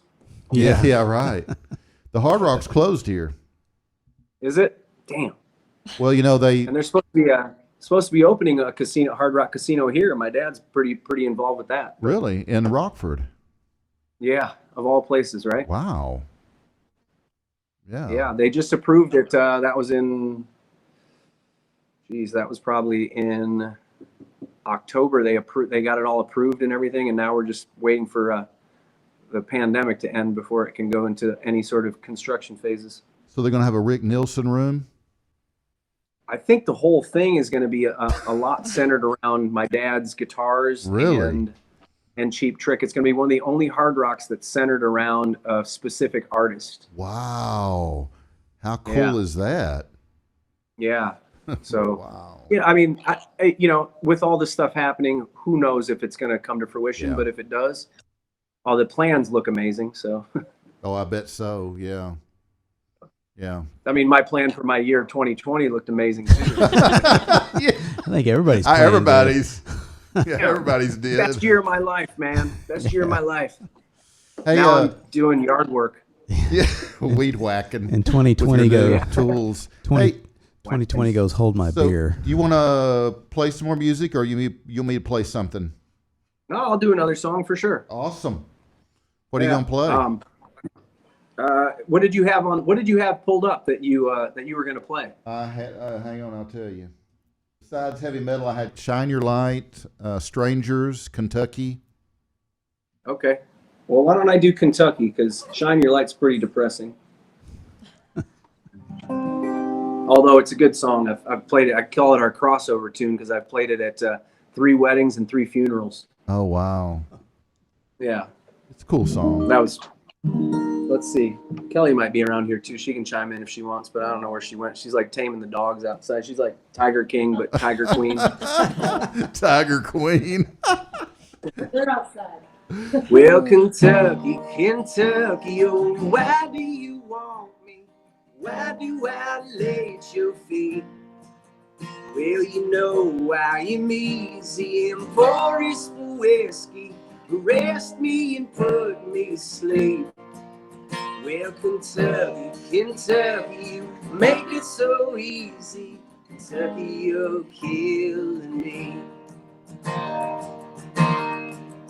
And now smoking is sexy and cigarettes haunt me. Sweet little southern dreams. Well, the ashtrays are smiling as I try to fill them.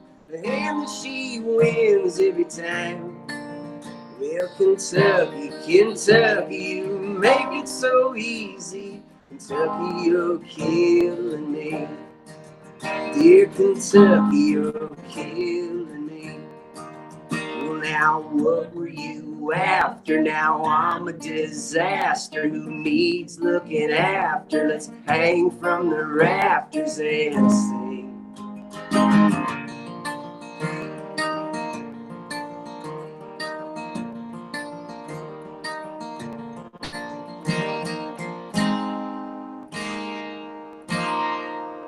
Well, Kentucky, Kentucky, oh, why do you want me? Why do I lay at your feet? All this talk about bluegrass and I'm seeing green.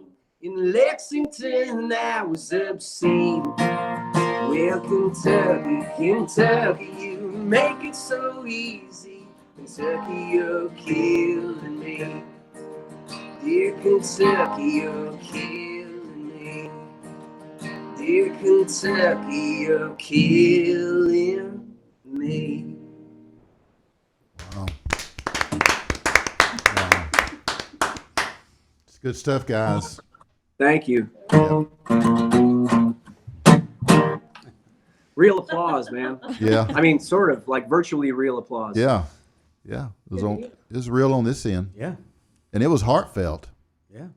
Oh yeah. Well, the fortunate thing for us is we have no other way to be than sincere at this point in our lives with our music. You know. Yeah.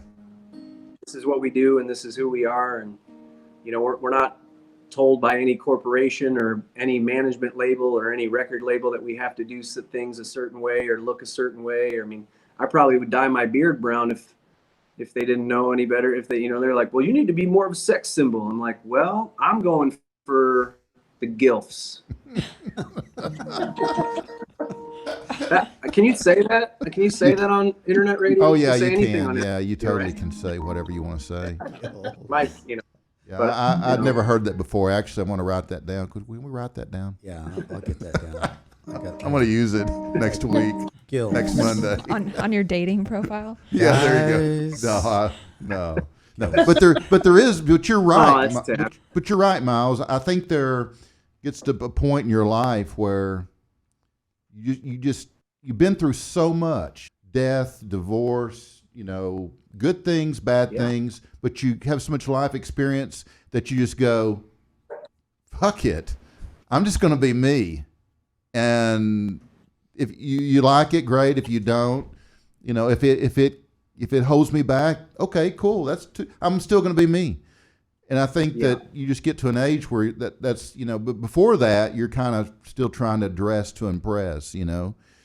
But yeah, I know. Spend a lot of your life worrying about what people are going to think, and you know, if you don't get a record label, if you don't have a record deal, if you don't, you know, and all those things, as you realize, like, you start to become more of a businessman, you know, in the sense of, you know, I always say, like, you know, it's my business, man. You know, like, right. It's way more about that than it is about anything, because I've got kids.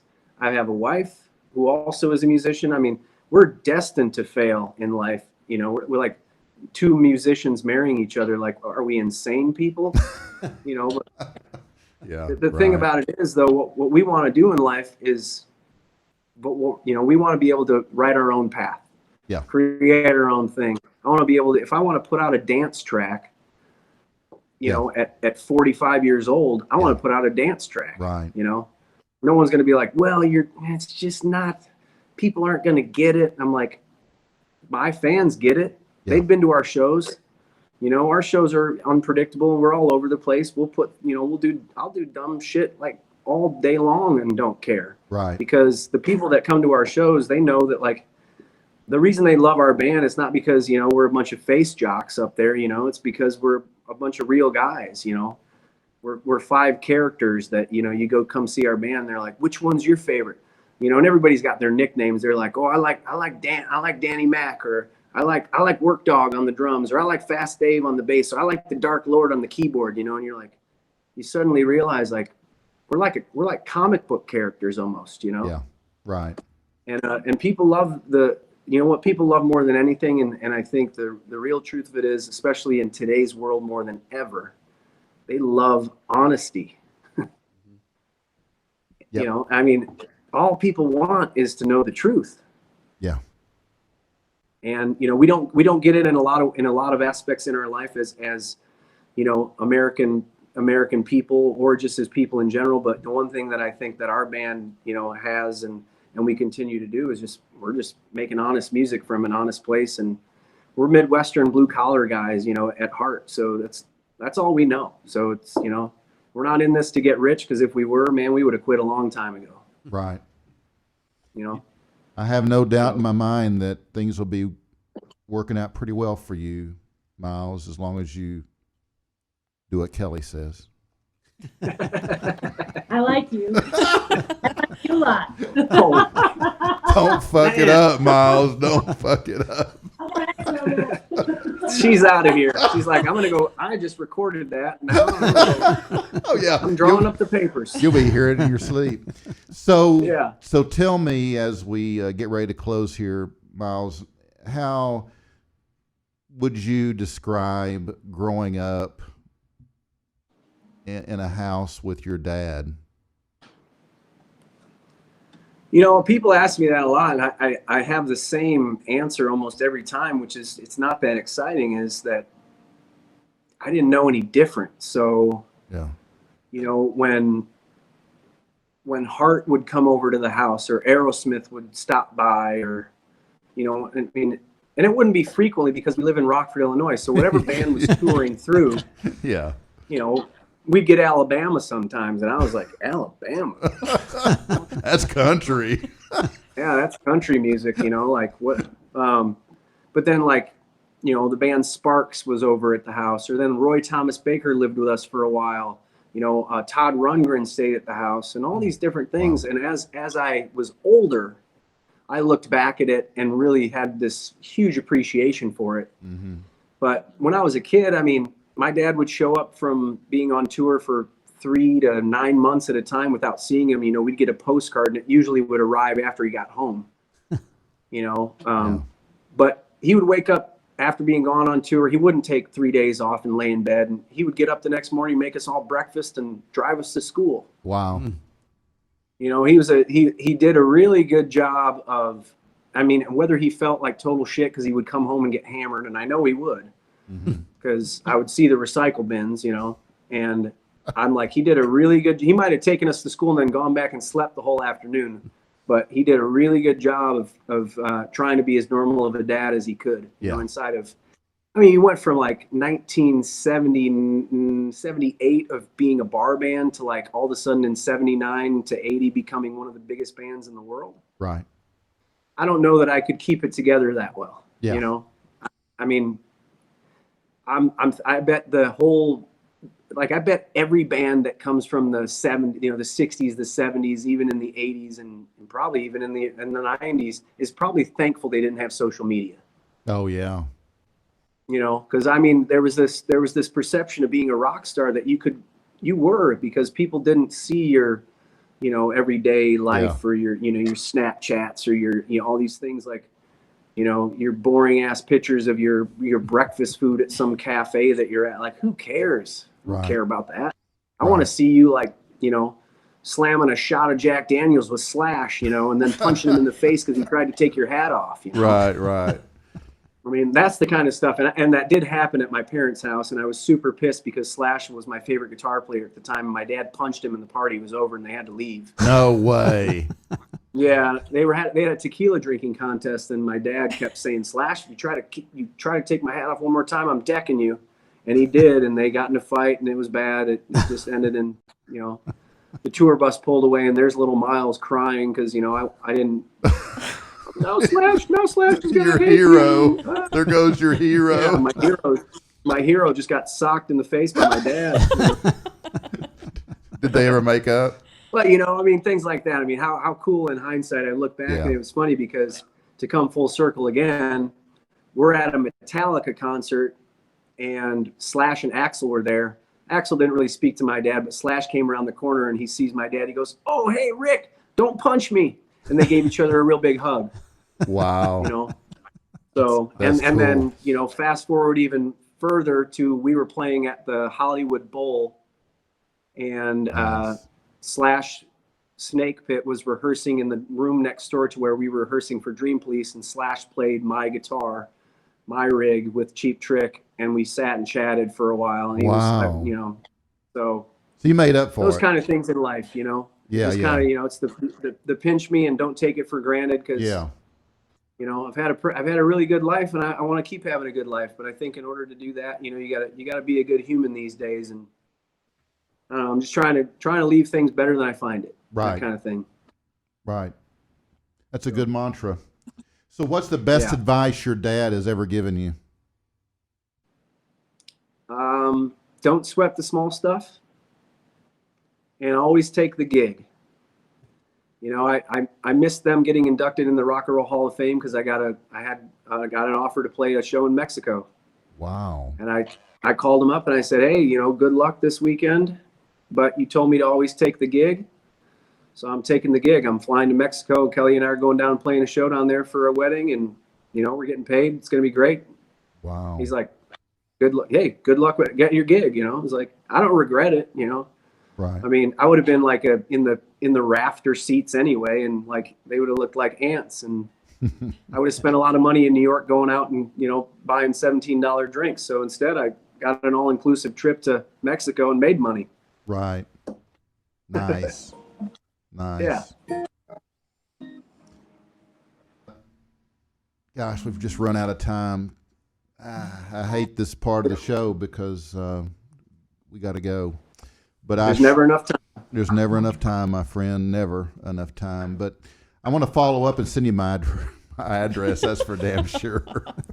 Yeah. Send me your address. I'll send you the Skicat shirt, and I'll send you a signed vinyl. Oh, man. And can you hear the dog drinking now? I can. I can.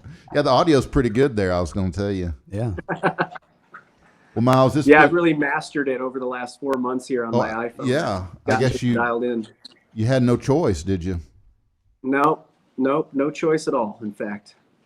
I really appreciate you taking the time to do this today, and I appreciate Bill turning me on to you in the first place, and I wish you all the luck in the world with your projects, and hope that, you know, later on down the road we can have another chat and continue where we left off. And then when you guys come to Dallas, you damn sure better let me know, because we're gonna meet up, and I'll buy the beer. All right, sounds good. Yeah, I'll take you up on it, because I know you hadn't been working. So. That's true. Yeah. Well, I appreciate you guys having me on today, and I just thanks for doing what you guys do, because you know, these kind of things turn people on to new music and new people, and you know, hopefully I didn't you know, disappoint your fan base, and nope, not at all. Hopefully we can do it again, and we can chat and you know, remain in touch, and I'll send you some goodies. Absolutely, Miles. Thank you so much, and thank Kelly. Will do. Okay, you guys, sir. be good. We'll see you. Thank you. Thanks, Miles. Have a good day. Bye. Bye. Guys, that was Miles Nielsen, his band Rusted Hearts in Rockford, Illinois. And I really appreciate him coming on the show this evening. It was a blast getting the opportunity to chat with him. And I just want to remind you that all of my content is on YouTube. Just search for Barside Jive Live. And I need to throw out here that we are not responsible for any incorrect or inaccurate information caused by our broadcasts. We do assume, however, all responsibility for the satirical nature of its content and for the fictional nature of any and all content. All characters appearing in the articles of the broadcast, even those based on real people, are entirely fictional, and any resemblance between them and any persons living, dead, or even undead is purely a miracle. Well, I'd like to thank Jay and Jimmy, our production team, for all the hard work they do behind the scenes to make this show possible. And next week, we'll have a brand new show, right, guys? Yes. Say so. You excited? Woo! Bree's got more news. Brad's got more art, fashion. Stuff. Yeah. Yeah. We're going to talk more about Rome. More Rome. That was good information. More Rome. Yeah. Yeah. More Rome, not rum. No, more Rome. We definitely need some drinks. Yeah. Last time I was in Rome, I was sexually harassed by a Charlie Chaplin impersonator. So there's that. Yeah. That's why Rome fell. Oh. Well, Brad, maybe you bring the drinks. Yeah, I'll see what I got in my stash. Maybe I can bring the drinks. Maybe somebody will bring the drinks. Someone will. Well, guys, we do appreciate you hanging out with us this evening. We've had a blast. You know, this show starts at 4 and ends around 6 because it's a few minutes after, but we are glad that you're here, and we appreciate your support of what we're doing here and hope that you'll turn us on to your friends and your family, your Yes. followers. Yeah. Yeah. Right. And I guess until next time, Bumpa-dee-dee, bumpa-dee. keep it real. Keep on rocking, Bumba-dee-dee. Oh, Happy trails. and you know what? I'm going to do this. I'm going to play this one last song. This is a song, a Cheap Trick song. And it's Rick Nielsen has joined his son Miles on stage. And so I'm going to play this for you guys. Yeah, it's voices. Here we go. Hey, didn't you used to sing in a gritty street band? Oh, no, I want the one that's on the wall up there.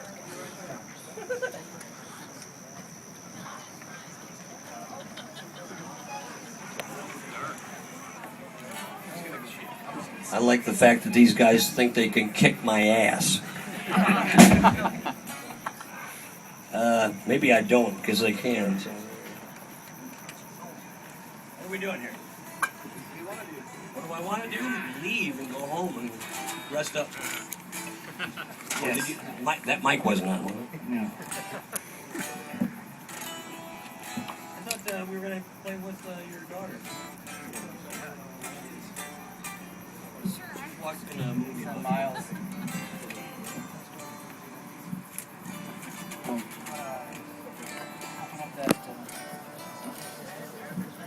We never rehearse, and it shows, but we don't. I've known you for 30 years. No, 38 years, how many years? Not that old. You're 28 years? No, that's girls are supposed to lie about their age, not you. Aaron's 38. Right. Okay, It's true. You want to do Don't you hate it when guys get up here and don't know what the hell they're doing? I don't know. We do it every week. Seem to pull it off. Yeah.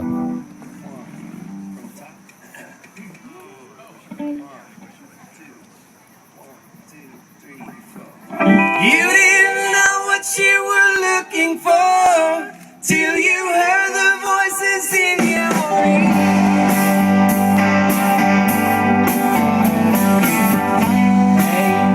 It's me again, trying to see you. Please can I see you every day? I'm a fool again.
to hear a cassette, maybe a mini cassette or maybe an 8-track, I don't know, of him singing that song, writing that song when I was sleeping when I was like 3 years old. I didn't know what he was up to.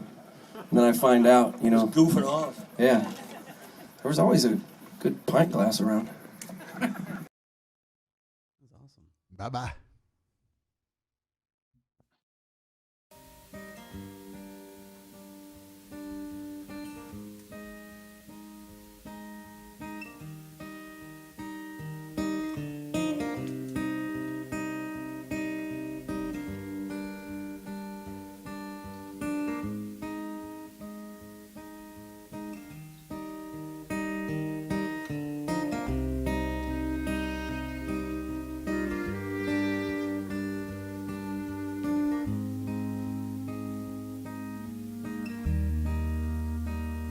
Shine your light, shine it on me. Shine your light, let it shine so true.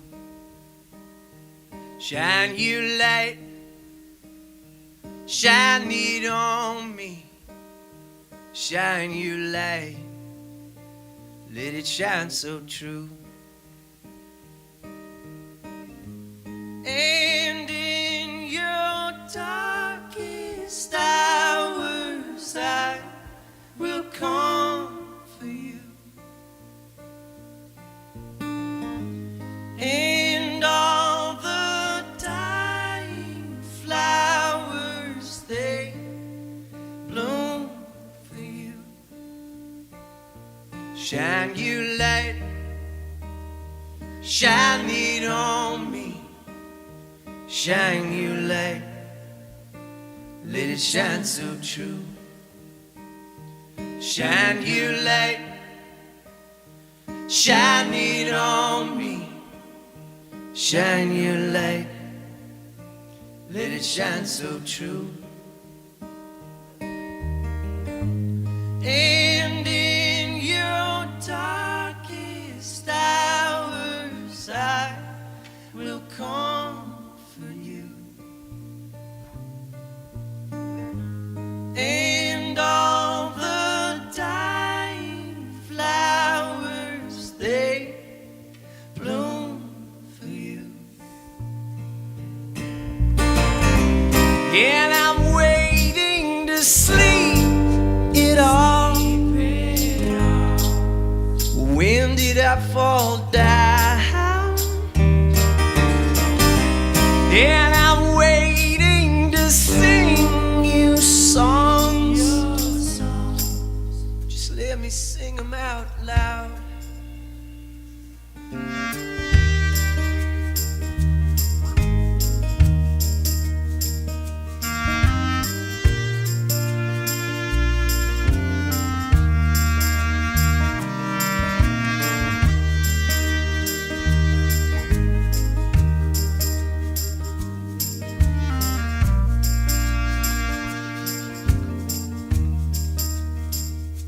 Shine your light, shine it on me.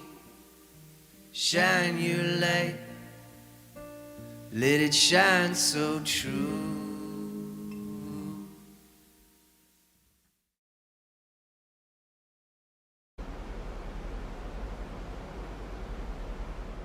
Is you ready, Skicat?